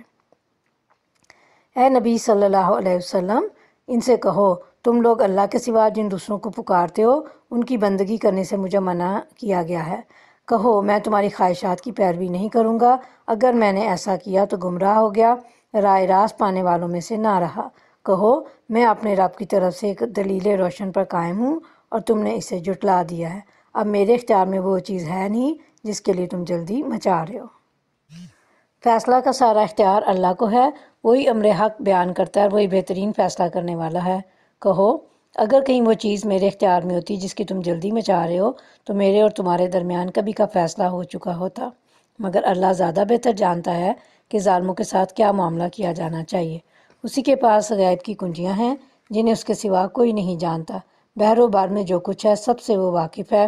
درخت سے گرنے والا کوئی پتا ایسا نہیں جس کا اسے علم نہ ہو، زمین کے تاریک پردوں میں کوئی دانہ ایسا نہیں جس سے وہ باخبر نہ ہو، خشک و تر سب کچھ ایک کھلی کتاب میں لکھا ہوا ہے۔ وہی ہے جو رات کو تمہاری روحیں قبض کرتا ہے اور دن کو جو کچھ تم کرتے ہو اسے جانتا ہے، پھر دوسرے روز وہ تمہیں اسی کاروبار کے عالم میں واپس بھیج دیتا ہے تاکہ زندگی کی مقرر مدت پوری ہو۔ آخر کار اسی کی طرف تمہاری واپسی ہے، پھر وہ تمہیں بتا دے گا کہ تم کیا کرتے رہے ہو۔ اپنے بندوں پر وہ پوری قدرت رکھتا ہے اور تم پر نگرانی کرنے والے مقرر کر کے بھیجتا ہے، یہاں تک کہ جب تم میں سے کسی کی موت کا وقت آ جاتا ہے تو اس کے بھیجے ہوئے فرشتے اس کی جان نکال لیتے ہیں اور اپنا فرض انجام دینے میں ذرا کوتاہی نہیں کرتے، پھر سب کے سب اللہ اپنے حقیقی آقا کی طرف واپس لائے جاتے ہیں۔ خبردار ہو جاؤ، فیصلہ کے سارے اختیارات اسی کو حاصل ہیں اور وہ حساب لینے میں بہت تیز ہے۔ یعنی دن کے وقت اللہ تعالیٰ روح واپس لوٹا کر زندہ کر دیتا ہے اور پھر قیامت والے دن زندہ ہو کر سب کو اللہ کی بارگاہ میں حاضر ہونا ہے۔ یعنی سب لوگ حشر کے بعد اللہ کی بارگاہ میں لوٹائے جائیں گے، یعنی پیش کیے جائیں گے اور پھر وہ سب کا فیصلہ فرمائے گا۔ اے نبی صلی اللہ علیہ وسلم، ان سے پوچھو صحرا اور سمندر کی تاریکیوں میں کون تمہیں خطرات سے بچاتا ہے؟ کون ہے جس سے تم مصیبت کے وقت گڑ گڑا کر اور چپ کے دعائیں مانگتے ہو؟ کس سے کہتے ہو کہ اگر اس بلا سے اس نے ہم کو بچا لیا تو ہم ضرور شکر گزار ہوں گے؟ کہو اللہ تمہیں اس سے اور ہر تکلیف سے نجات دیتا ہے، پھر تم دوسروں کو اس کا شریک ٹھہراتے ہو؟ یعنی حقیقت میں تنہا اللہ ہی قادر مطلق ہے، وہی تمام اختیارات کا مالک ہے اور ہماری بھلائی اور برائی کا مختار کل ہے، اور اسی کے ہاتھ میں سب کی قسمتوں کی باغ ڈور ہے۔ اس کی شہادت تو تمہارے اپنے نفس میں موجود ہے۔ جب کوئی سخت وقت آتا ہے اور اسباب کے سارے سہارے ٹوٹتے نظر آتے ہیں تو اس وقت تم بے اختیار اسی کی طرف رجوع کرتے ہو، لیکن اس کھلی علامت کے ہوتے ہوئے بھی تم نے خدائی میں بغیر کسی دلیل اور حجت کے اور بغیر کسی ثبوت کے دوسروں کو اس کا شریک بنا رکھا ہے۔ پلتے ہو اس کے رزق پر اور ان داتا بناتے ہو دوسروں کو، مدد پاتے ہو اس کے فضل و کرم سے اور حامی و ناصر ٹھہراتے ہو دوسروں کو، غلام ہو اس کے اور بندگی بجا لاتے ہو دوسروں کی۔ مشکل کشائی کرتا ہے وہ، برے وقت پر گڑ گڑاتے ہو اس کے سامنے، اور جب وہ وقت گزر جاتا ہے تو تمہارے مشکل کشا بن جاتے ہیں دوسرے، اور نظریں اور نیازیں چڑھنے لگتی ہیں دوسروں کے نام کی۔ اے نبی صلی اللہ علیہ وسلم، جب تم دیکھو کہ لوگ ہماری آیات پر نکتہ چینیاں کر رہے ہیں تو ان کے پاس سے ہٹ جاؤ، یہاں تک کہ وہ اس گفتگو کو چھوڑ کر دوسری باتوں میں لگ جائیں۔ اور اگر کبھی شیطان تمہیں بلاوے میں ڈال دے تو جس وقت تمہیں اس غلطی کا احساس ہو جائے، اس کے بعد پھر ایسے ظالم لوگوں کے پاس نہ بیٹھو۔ ان کے حساب میں سے کسی چیز کی ذمہ داری پرہیزگار لوگوں پر نہیں ہے، البتہ نصیحت کرنا ان کا فرض ہے، شاید کہ وہ غلط روی سے بچ جائیں۔ اس آیت میں خطاب اگرچہ نبی صلی اللہ علیہ وسلم سے ہے، لیکن مخاطب امت مسلمہ کا ہر فرد ہے۔ یہ اللہ تعالیٰ کا ایک تاکیدی حکم ہے جسے قرآن پاک میں متعدد جگہ بیان کیا گیا ہے، اور اس سے ہر وہ مجلس مراد ہے جہاں اللہ اور رسول کے احکام کا مذاق اڑایا جا رہا ہو یا عملاً ان کا استخفاف کیا جا رہا ہو، یا اہل بدعت و اہل زیغ اپنی تعویلات اور توجیحات کے ذریعے سے آیات الہی کو توڑ مروڑ رہے ہوں۔ ایسی مجالس میں غلط باتوں پر تنقید کرنے اور کلمہ حق بلند کرنے کی نیت سے تو شرکت جائز ہے، ورنہ دوسری صورت میں سخت گناہ اور اللہ کی ناراضگی کا باعث ہے۔ چھوڑو ان لوگوں کو جنہوں نے اپنے دین کو کھیل اور تماشا بنا لیا ہے اور جنہیں دنیا کی زندگی فریب میں مبتلا کیے ہوئے ہے۔ ہاں، مگر یہ قرآن سنا کر نصیحت اور تنبیہ کرتے رہو کہ کہیں کوئی شخص اپنے کیے کرتوتوں کے وبال میں گرفتار نہ ہو جائے، اور گرفتار بھی اس حال میں ہو کہ اللہ سے بچانے والا کوئی حامی و مددگار اور کوئی سفارشی اس کے لیے نہ ہو، اور اگر وہ ہر ممکن چیز فدیہ میں دے کر چھوٹنا چاہے تو وہ بھی اس سے قبول نہ کی جائے، کیونکہ ایسے لوگ تو خود اپنی کمائی کے نتیجے میں پکڑے جائیں گے۔ ان کو اپنے انکار حق کے معاوضے میں کھولتا ہوا پانی پینے کو اور دردناک عذاب بھگتنے کو ملے گا۔ یعنی ان کو اگنور کرنے اور ان سے علیحدگی کے باوجود واعظ و نصیحت اور امر بالمعروف اور نہی عن المنکر کا فریضہ حتی الوسع ادا کرتے رہیں، شاید وہ بھی اپنی حرکت سے باز آ جائیں۔ دوسرا، اس آیت میں امام ابن کثیر اس کی تفسیر میں لکھتے ہیں کہ انہیں اس قرآن کے ذریعے سے نصیحت کریں کہ ایسا نہ ہو کہ نفس کو جو اس نے کمایا اس کے بدلے ہلاکت کے سپرد کر دیا جائے، یا رسوائی اس کا مقدر بن جائے، یا وہ اللہ کی پکڑ میں آ جائیں۔ ان تمام مفہوم جو ہیں وہ اس میں شامل ہیں کہ جو یہاں پہ اللہ نے فرمایا کہ ان کو ان کا مواخذہ نہ کیا جائے۔ دنیا میں انسان عام طور پر کسی دوست کی مدد یا کسی کی سفارش سے یا کسی قسم کا مالی معاوضہ دے کر چھوٹ جاتا ہے، لیکن آخرت میں یہ تینوں ذریعے کام نہیں آئیں گے۔ وہاں کافروں کا کوئی دوست نہ ہوگا جنہیں اللہ کی گرفت سے بچا لے، نہ کوئی سفارشی ہوگا جنہیں عذاب الہی سے نجات دلا دے، اور نہ کسی کے پاس معاوضہ دینے کے لیے کچھ ہوگا۔ اگر بالفرض ہو بھی تو وہ قبول نہیں کیا جائے گا کہ وہ دے کر چھوٹ جائے۔ اے نبی صلی اللہ علیہ وسلم، ان سے پوچھو کہ ہم اللہ کو چھوڑ کر ان کو پکاریں جو نہ ہمیں نفع دے سکتے ہیں نہ نقصان، اور جب کہ اللہ ہمیں سیدھا راستہ دکھا چکا ہے تو کیا اب ہم الٹے پاؤں پھر جائیں؟ کیا ہم اپنا حال اس شخص کا سا کر لیں جسے شیطانوں نے صحرا میں بھٹکا دیا ہو اور وہ حیران و سرگرداں پھر رہا ہو، درا حالی کہ اس کے ساتھی اسے پکار رہے ہوں کہ ادھر آ، یہ سیدھی راہ موجود ہے۔ کہو حقیقت میں صحیح رہنمائی تو صرف اللہ ہی کی رہنمائی ہے، اور اس کی طرف سے ہمیں یہ حکم ملا ہے کہ مالک کائنات کے آگے سر اطاعت خم کر دو، نماز قائم کرو، اس کی نافرمانی سے بچو، اسی کی طرف تم سمیٹے جاؤ گے۔ وہی ہے جس نے آسمان و زمین کو برحق پیدا کیا ہے، اور جس دن وہ کہے گا کہ حشر ہو جائے اس دن وہ ہو جائے گا۔ یہ ان لوگوں کی مثال بیان فرمائی ہے جو ایمان کے بعد کفر اور توحید کے بعد شرک کی طرف واپس لوٹ جائیں۔ ان کی مثال ایسے ہے کہ ایک شخص اپنے ساتھیوں سے بچھڑ جائے جو سیدھے راستے پر جا رہے ہوں، اور بچھڑ جانے والا جنگلوں میں حیران و پریشان بھٹکتا پھر رہا ہو، ساتھی اسے بلا رہے ہوں لیکن حیرانی میں سے کچھ سجائی نہ دے رہا ہو، یا جنات وغیرہ کے نرغے میں پھنس جانے کے باعث صحیح راستے کی طرف پلٹنا اس کے لیے ممکن ہی نہ رہے۔ یعنی اس میں ہمیں حکم دیا گیا ہے کہ ہم رب العالمین کے مطیع فرما بردار ہو جائیں، اور یہ کہ ہم نماز قائم کریں اور اس سے ڈریں۔ اور سب سے بڑی بات یہ کہ توحید الہی قبول کرنے کے بعد سب سے پہلا حکم اقامت صلاۃ کا دیا گیا ہے، جس سے نماز کی اہمیت واضح ہے، اور اس کے بعد تقویٰ کا حکم ہے کہ نماز کی پابندی تقویٰ اور خشوع کے بغیر ممکن ہی نہیں۔ اور یہ کہ آسمان و زمین کو برحق پیدا کیا، ان کو بے فائدہ کھیل کود کے طور پر پیدا نہیں کیا، بلکہ خاص مقصد کے لیے کائنات کی تخلیق فرمائی ہے اللہ نے۔ اور یہ کہ اس اللہ کو یاد رکھا جائے اور اس کا شکریہ ادا کیا جائے جس نے یہ سب کچھ بنایا ہے۔ اور جس دن وہ کہے گا کہ حشر ہو جائے، اس دن وہ ہو جائے گا، اس کا ارشاد عین حق ہے۔ اور جس روز سور پھونکا جائے گا اس روز بادشاہی اسی کی ہوگی، وہ غیب اور شہادت ہر چیز کا عالم ہے اور دانا اور باخبر ہے۔ یعنی اس دن کو یاد کرو یا اس دن سے ڈرو کہ اس کا لفظ ایک جو اللہ کا ہوگا کن، یعنی ہو جا، اور وہ جو چاہے گا ہو جائے گا۔ اور یہ اشارہ اس بات کی طرف ہے کہ حساب کتاب کے کٹھن مراحل بھی بڑی صورت کے ساتھ طے ہو جائیں گے، لیکن صرف ایمانداروں کے لیے۔ دوسروں کے لیے تو یہ دن 1000 سال یا 50,000 سال کی طرح بھاری لگے گا۔ اللہ تعالی ہم سب کو اس بڑی آزمائش سے بچائیں، دنیا کی بھی اور آخرت کی بھی، آمین۔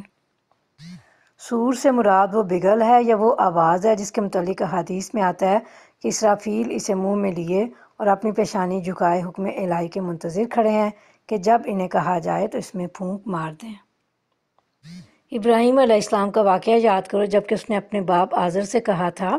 کیا تو بتوں کو خدا بناتا ہے؟ میں تو تجھے اور تیری قوم کو کھلی گمراہی میں پاتا ہوں۔ ابراہیم علیہ السلام کو ہم اس طرح زمین و آسمان کا نظام سلطنت دکھاتے تھے، اور اس لیے دکھاتے تھے کہ وہ یقین کرنے والوں میں سے ہو جائے۔ چنانچہ جب رات اس پر طاری ہوئی تو اس نے ایک تارا دیکھا، کہا یہ میرا رب ہے، مگر جب وہ ڈوب گیا تو بولا ڈوب جانے والوں کا تو میں گرویدہ نہیں ہوں۔ پھر جب چاند چمکتا نظر آیا تو کہا یہ ہے میرا رب، مگر جب وہ بھی ڈوب گیا تو کہا کہ اگر میرے رب نے میری رہنمائی نہ کی ہوتی تو میں بھی گمراہ لوگوں میں شامل ہو گیا ہوتا۔ پھر جب سورج کو روشن دیکھا تو کہا کہ یہ ہے میرا رب، یہ سب سے بڑا ہے، مگر جب وہ بھی ڈوبا تو ابراہیم علیہ السلام پکار اٹھا، اے برادران قوم، میں ان سب سے بیزار ہوں جنہیں تم اللہ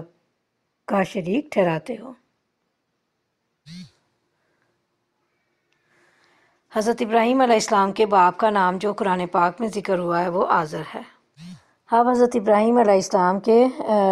اللہ کو تلاش کرنے کے سارا واقعہ بیان کیا جا رہا ہے۔ اللہ تعالیٰ خود بیان فرما رہے ہیں کہ کس کس طرح سے انہوں نے کن چیزوں کو دیکھا، اور پھر کیا فرمایا کہ غروب ہونے والے معبودوں کو پسند نہیں کرتا، اس لیے کہ غروب یہ تغیر حالت پر دلالت کرتا ہے جو حادث ہونے کی دلیل ہے، اور جو حادث ہو وہ معبود نہیں ہو سکتا، یعنی ڈوب جانے والوں، غروب ہو جانے والوں کو والے جو ہیں وہ اللہ یا رب نہیں ہو سکتے۔ پھر حضرت ابراہیم علیہ السلام نے آخر میں جو فرمایا کہ میں تو اے برادران قوم، میں ان سب سے بیزار ہوں جنہیں تم اللہ کا شریک ٹھہراتے ہو، مراد یہ ہے کہ جن کی تم عبادت کرتے ہو میں ان سے بیزار ہوں، اس لیے کہ ان میں تبدیلی آتی رہتی ہے، کبھی طلوع ہوتے ہیں کبھی غروب ہوتے ہیں، جس بات کی دلیل ہے کہ یہ مخلوق ہیں اور ان کا خالق کوئی اور ہے جس کے حکم کے یہ تابع ہیں۔ جب یہ خود مخلوق اور کسی کے تابع ہیں تو کسی کو نفع یا نقصان پہنچانے پر کس طرح قادر ہو سکتے ہیں؟ میں نے تو یکسو ہو کر اپنا رخ اس ہستی کی طرف کر لیا ہے جس نے زمین اور آسمانوں کو پیدا کیا ہے، اور میں ہرگز شرک کرنے والوں میں سے نہیں ہوں۔ اس کی قوم اسے جھگڑنے لگی تو اس نے قوم سے کہا، کیا تم لوگ اللہ کے معاملے میں مجھ سے جھگڑتے ہو؟ حالانکہ اس نے مجھے راہ راست دکھا دیا اور میں تمہارے ٹھہرائے ہوئے شریکوں سے نہیں ڈرتا۔ ہاں، اگر میرا رب کچھ چاہے تو وہ ضرور ہو سکتا ہے۔ میرے رب کا علم ہر چیز پر چھایا ہوا ہے، پھر کیا تم ہوش میں نہ آؤ گے؟ رخ یا چہرے کا ذکر اس لیے کیا ہے کہ چہرے سے انسان کی اصل شناخت ہوتی ہے، مراد اس سے وہ شخص ہی ہوتا ہے۔ اور آخر میں تمہارے ٹھہرائے ہوئے شریکوں سے کیسے ڈروں جبکہ تم اللہ کے ساتھ ان چیزوں کو خدائی میں شریک بناتے ہوئے نہیں ڈرتے جن کے لیے اس نے تم پر کوئی سند نازل نہیں کی ہے۔ ہم دونوں فریقوں میں سے کون زیادہ بے خوفی و اطمینان کا مستحق ہے؟ بتاؤ اگر تم کچھ علم رکھتے ہو۔ حقیقت میں تو امن انہی کے لیے ہے اور راہ راست پر وہی ہیں جو ایمان لائے اور جنہوں نے اپنے ایمان کو ظلم کے ساتھ آلودہ نہیں کیا۔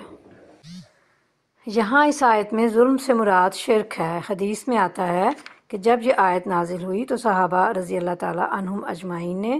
ظلم کا عام مطلب یعنی کوتاہی، غلطی، گناہ یا زیادتی وغیرہ سمجھا، جس سے وہ پریشان ہو گئے اور رسول اللہ صلی اللہ علیہ وسلم کی خدمت میں آ کر کہنے لگے کہ ہم میں سے کون شخص ایسا ہے جس نے ظلم نہ کیا ہو؟ تو آپ صلی اللہ علیہ وسلم نے فرمایا، اس سے وہ ظلم مراد نہیں جو تم سمجھ رہے ہو، بلکہ اس سے مراد شرک ہے، جس طرح حضرت لقمان علیہ السلام نے اپنے بیٹے کو کہا تھا کہ یقیناً شرک ظلم عظیم ہے۔ یہ تھی ہماری وہ حجت جو ہم نے ابراہیم علیہ السلام کو اس کی قوم کے مقابلے میں عطا کی۔ ہم جسے چاہتے ہیں بلند مرتبے عطا کرتے ہیں۔ حق یہ ہے کہ تمہارا رب نہایت دانا اور علیم ہے، یعنی اللہ کی توحید پر ایسی حجت و دلیل جس کا کوئی جواب ابراہیم علیہ السلام کی قوم سے نہ بن پڑا۔ پھر ہم نے ابراہیم علیہ السلام کو، اسحاق علیہ السلام کو، یعقوب علیہ السلام جیسی اولاد دی۔ پھر ہم نے ابراہیم علیہ السلام کو اسحاق اور یعقوب جیسی اولاد دی اور ہر ایک کو راہ راست دکھائی، وہی راہ راست جو اس سے پہلے نوح علیہ السلام کو دکھائی تھی، اور اسی کی نسل سے ہم نے داؤد علیہ السلام، سلیمان علیہ السلام، ایوب علیہ السلام، یوسف علیہ السلام، موسیٰ علیہ السلام اور ہارون علیہ السلام کو ہدایت بخشی۔ اس طرح ہم نیکوکاروں کو ان کی نیکی کا بدلہ دیتے ہیں۔ اسی کی اولاد سے زکریا علیہ السلام اور یحییٰ علیہ السلام اور عیسیٰ علیہ السلام اور الیاس علیہ السلام کو راہ یاب کیا، ہر ایک ان میں سے صالح تھا۔ اسی کے خاندان سے اسماعیل علیہ السلام، یاسع علیہ السلام اور یونس علیہ السلام اور لوط علیہ السلام کو راستہ دکھایا۔ ان میں سے ہر ایک کو ہم نے تمام دنیا والوں پر فضیلت عطا کی۔ نیز ان کے آباء و اجداد اور ان کی اولاد اور ان کے بھائی بندوں میں سے بہتوں کو ہم نے نوازا، انہیں اپنی خدمت کے لیے چن لیا اور سیدھے راستے کی طرف ان کی رہنمائی کی۔ یہ اللہ کی ہدایت ہے جس کے ساتھ وہ اپنے بندوں میں سے جس کی چاہتا ہے رہنمائی کرتا ہے۔ لیکن اگر کہیں ان لوگوں نے شرک کیا ہوتا تو ان کا سب کیا کرایا غارت ہو جاتا۔ وہ لوگ تھے جن کو ہم نے کتاب اور حکم اور نبوت عطا کی تھی۔ اب اگر یہ لوگ اس کو ماننے سے انکار کرتے ہیں تو پرواہ نہیں، ہم نے کچھ اور لوگوں کو یہ نعمت سونپ دی ہے جو اس کے منکر نہیں ہیں۔ اے نبی صلی اللہ علیہ وسلم، وہی لوگ اللہ کی طرف سے ہدایت یافتہ تھے، انہی کے راستے پر تم چلو اور کہہ دو کہ میں اس تبلیغ و ہدایت کے کام پر تم سے کسی اجر کا طالب نہیں ہوں، یہ تو ایک عام نصیحت ہے تمام دنیا والوں کے لیے۔ 18 انبیاء علیہ السلام کے اسماء گرامی کا ذکر کرنے کے بعد اللہ تعالیٰ فرما رہے ہیں کہ اگر یہ حضرات بھی شرک کا ارتکاب کر لیتے تو ان کے سارے اعمال برباد ہو جاتے۔ جس طرح ایک اور مقام پر یعنی سورہ زمر میں اللہ تعالیٰ نے نبی کریم صلی اللہ علیہ وسلم سے خطاب کرتے ہوئے فرمایا کہ اے پیغمبر، اگر تو نے بھی شرک کیا تو تیرے سارے عمل برباد ہو جائیں گے، یعنی دعوت و تبلیغ کا، کیونکہ مجھے اس کا وہی صلہ کافی ہے جو اللہ تعالیٰ آخرت میں مجھے دیں گے، اور جہان والے سے نصیحت حاصل کریں، یعنی یہ قرآن پاک اللہ کا کلام انہیں کفر و شرک کے اندھیروں سے نکال کر ہدایت کی روشنی عطا کرے گا اور ضلالت کی پگڈنڈیوں سے نکال کر ایمان کی صراط مستقیم پر گامزن کر دے گا، بشرطے یہ کہ کوئی اس سے نصیحت حاصل کرنا چاہے۔ ان لوگوں نے اللہ کا بہت غلط اندازہ لگایا جب کہا کہ اللہ نے کسی بشر پر کچھ نازل نہیں کیا ہے۔ ان سے پوچھو، پھر وہ کتاب جسے موسیٰ علیہ السلام لائے تھے وہ تمام انسانوں کے لیے روشنی اور ہدایت تھی، جسے تم پارا پارا کر کے رکھتے ہو، کچھ دکھاتے ہو اور بہت کچھ چھپا جاتے ہو، اور جس کے ذریعے سے تم کو وہ علم دیا گیا جو نہ تمہیں حاصل تھا اور نہ تمہارے باپ دادا کو۔ آخر اس کا نازل کرنے والا کون تھا؟ مطلب یہ ہے کہ مشرکین مکہ نے انبیاء علیہ السلام کا بھیجا جانا اور کتابوں کے نازل ہونے کا انکار کیا، جس کے صاف معنی یہ ہیں کہ انہیں اللہ کی صحیح معرفت یا پہچان ہی حاصل نہیں، ورنہ وہ ان چیزوں کا انکار نہ کرتے۔ یہ جواب چونکہ یہودیوں کو دیا جا رہا ہے، اس لیے حضرت موسیٰ علیہ السلام پر تورات کے نزول کو دلیل کے طور پر پیش کیا گیا، کیونکہ وہ خود اس کے قائل تھے۔ ظاہر ہے کہ ان کا یہ تسلیم کرنا کہ حضرت موسیٰ علیہ السلام پر تورات نازل ہوئی تھی، ان کے اس قول کی آپ سے آپ تردید کرتا ہے کہ اللہ نے کسی بشر پر کچھ نازل نہیں کیا۔ نیز اس سے کم از کم اتنی بات تو ثابت ہو جاتی ہے کہ بشر پر اللہ کا کلام نازل ہو سکتا ہے اور وہ ہو چکا ہے۔ بس اتنا کہہ دو کہ اللہ، پھر انہیں اپنی دلیل بازیوں سے کھیلنے کے لیے چھوڑ دو۔ اسی کتاب کی طرح یہ ایک کتاب ہے جسے ہم نے نازل کیا ہے، بڑی خیر و برکت والی ہے، اس چیز کی تصدیق کرتی ہے جو اس سے پہلے آئی تھی، اور اس لیے نازل کی گئی ہے کہ اس کے ذریعے سے تم بستیوں کے اس مرکز یعنی مکہ اور اس کے اطراف میں رہنے والوں کو متنبع کرو۔ جو لوگ آخرت کو مانتے ہیں وہ اس کتاب پر ایمان لاتے ہیں، اور ان کا حال یہ ہے کہ اپنی نمازوں کی پابندی کرتے ہیں۔ اور اس شخص سے بڑا ظالم اور کون ہوگا جو اللہ پر جھوٹا بہتان گڑھے یا کہے کہ مجھ پر وحی آئی ہے، اس حال میں کہ اس پر کوئی وحی نازل نہ کی گئی ہو، یا جو اللہ کی نازل کردہ چیز کے مقابلے میں کہے کہ میں بھی ایسی چیز نازل کر کے دکھا دوں گا۔ کاش تم ظالموں کو اس حالت میں دیکھ سکو کہ جب وہ سکرات موت میں ڈبکیاں کھا رہے ہوتے ہیں اور فرشتے ہاتھ بڑھا بڑھا کر کہہ رہے ہوتے ہیں کہ لاؤ نکالو اپنی جان، آج تم ان باتوں کی پاداش میں ذلت کا عذاب دیا جائے گا جو تم اللہ پر تہمت رکھ کر ناحق بکا کرتے تھے اور اس کی آیات کے مقابلے میں سرکشی دکھاتے تھے۔ اللہ فرمائے گا، لو اب تم ویسے ہی تنِ تنہا ہمارے سامنے حاضر ہوگے جیسا ہم نے تمہیں پہلی مرتبہ اکیلا پیدا کیا تھا۔ جو کچھ ہم نے تمہیں دنیا میں دیا تھا وہ سب تم پیچھے چھوڑ آئے ہو، اور اب ہم تمہارے ساتھ تمہارے ان سفارشیوں کو بھی نہیں دیکھتے جن کے متعلق تم سمجھتے تھے کہ تمہارے کام بنانے میں ان کا بھی کچھ حصہ ہے۔ تمہارے آپس کے سب رابطے ٹوٹ گئے اور وہ سب تم سے گم ہو گئے جن کا تم زعم رکھتے تھے۔ ظالم سے مراد ہر ظالم ہے، اور اس میں کتاب الہی کا انکار کرنے والے اور نبوت کے جھوٹے دعوے کرنے والے سب کے سب شامل ہیں۔ اللہ کے ذمے جھوٹی باتیں لگانے میں کتابوں کے نازل ہونے کا انکار اور رسولوں کے بھیجے جانے کا انکار بھی ہے، اور جھوٹے نبوت کے دعوے دار جو تھے وہ بھی اسی میں شامل ہیں، کیونکہ نبوت اور رسالت کا انکار تکبر ہے، اور ان دونوں وجوہات کی بنا پر انہیں ذلت رسوائی کا عذاب دیا جائے گا۔ پھر اللہ فرماتے ہیں کہ تم علیحدہ علیحدہ ایک ایک کر کے میرے پاس آؤ گے، تمہارے ساتھ نہ مال ہوگا، نہ اولاد، اور نہ وہ معبود جن کو تم اللہ کا شریک اور اپنا مددگار سمجھتے تھے، یعنی ان میں سے کوئی چیز بھی تمہیں فائدہ پہنچانے پر قادر نہ ہوگی۔ اور وہ سب تم سے گم ہو گئے جن کا تم زعم رکھتے تھے، یعنی وہ سب لوگ جن کے اوپر تمہارے بڑے بھروسے تھے اور تمہیں بڑے توکل تھے اور ان پہ بڑے اعتماد کر کے تم بیٹھے ہوئے تھے، وہ سب تم سے گم ہو جائیں گے۔ دانے اور گٹلی کو پھاڑنے والا اللہ ہے، وہی زندہ کو مردہ سے نکالتا ہے اور وہی مردہ کو زندہ سے خارج کرنے والا ہے۔ یہاں پہ اللہ تعالیٰ نے اپنی بے مثال قدرت اور کاریگری کا بیان اللہ فرما رہے ہیں، اور فرمایا اللہ نے کہ دانے یعنی حب اور گٹلی کو جسے کاشتکار زمین کی تہ میں دبا دیتا ہے، پھاڑ کر اس سے انواع و اقسام کے درخت پیدا فرماتا ہے۔ زمین ایک ہوتی ہے، پانی بھی جس سے کھیتیاں سیراب ہوتی ہیں ایک ہی ہوتا ہے، لیکن جس چیز کے وہ دانے یا گٹلیاں ہوتی ہیں اس کے مطابق ہی اللہ تعالیٰ مختلف قسم کے غلوں اور پھلوں کے درخت ان سے پیدا فرما دیتا ہے۔ کیا اللہ تعالیٰ کے سوا بھی کوئی ہے جو یہ کام کرتا ہو یا کر سکتا ہو؟ یعنی دانے اور گٹلیوں سے درخت اگا دیتا ہے جس میں زندگی ہوتی ہے، اور وہ بڑھتا پھیلتا اور پھل یا غلہ دیتا ہے، یا وہ خوشبودار رنگ برنگ کے پھول ہوتے ہیں جن کو دیکھ یا سونگھ کر انسان بہت خوشی محسوس کرتا ہے، یا نطفے اور انڈے سے انسان اور حیوانات پیدا کرتا ہے۔ یہ سارے کام کرنے والا تو اللہ ہے، پھر تم کدھر بہہ کے چلے جا رہے ہو؟ پردہ شب کو چاک کر کے وہی صبح نکالتا ہے، اسی نے رات کو سکون کا وقت بنایا ہے، اسی نے چاند اور سورج کے طلوع اور غروب کا حساب مقرر کیا ہے، سب اسی قدرت اور علم رکھنے والے کے ٹھہرائے ہوئے اندازے ہیں۔ اور وہی ہے جس نے تمہارے لیے تاروں کو صحرا اور سمندر کی تاریکیوں میں راستہ معلوم کرنے کا ذریعہ بنایا۔ دیکھو ہم نے نشانیاں کھول کر بیان کر دی ہیں ان لوگوں کے لیے جو علم رکھتے ہیں۔ اندھیرے اور روشنی کا خالق بھی وہی ہے، وہ رات کی تاریکی سے صبح روشن پیدا کرتا ہے جس سے ہر چیز روشن ہو جاتی ہے، یعنی رات کو تاریکیوں میں بدل دیتا ہے تاکہ لوگ روشنی کی تمام مصروفیات ترک کر کے آرام کر سکیں۔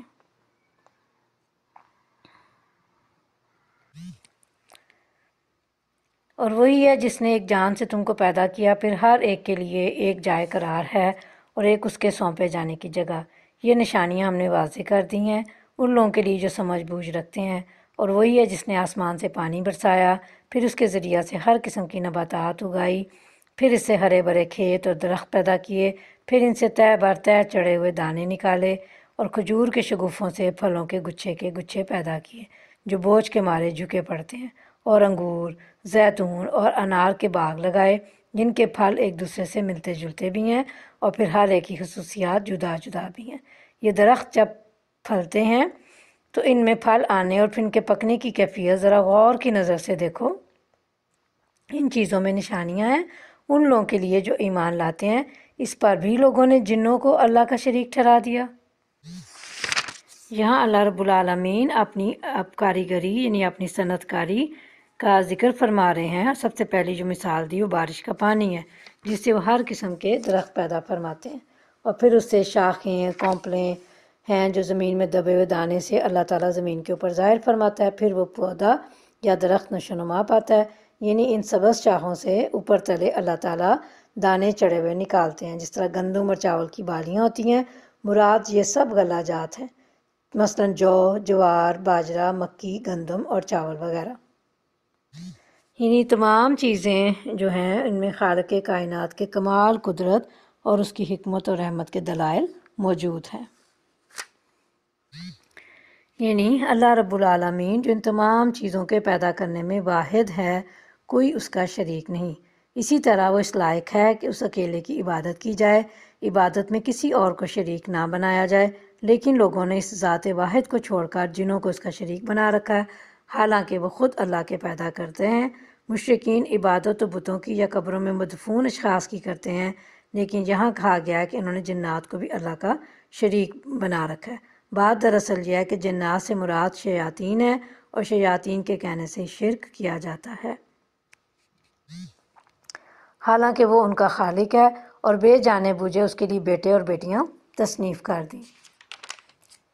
حالانکہ وہ پاک اور بالاتر ہے ان باتوں سے جو یہ لوگ کہتے ہیں۔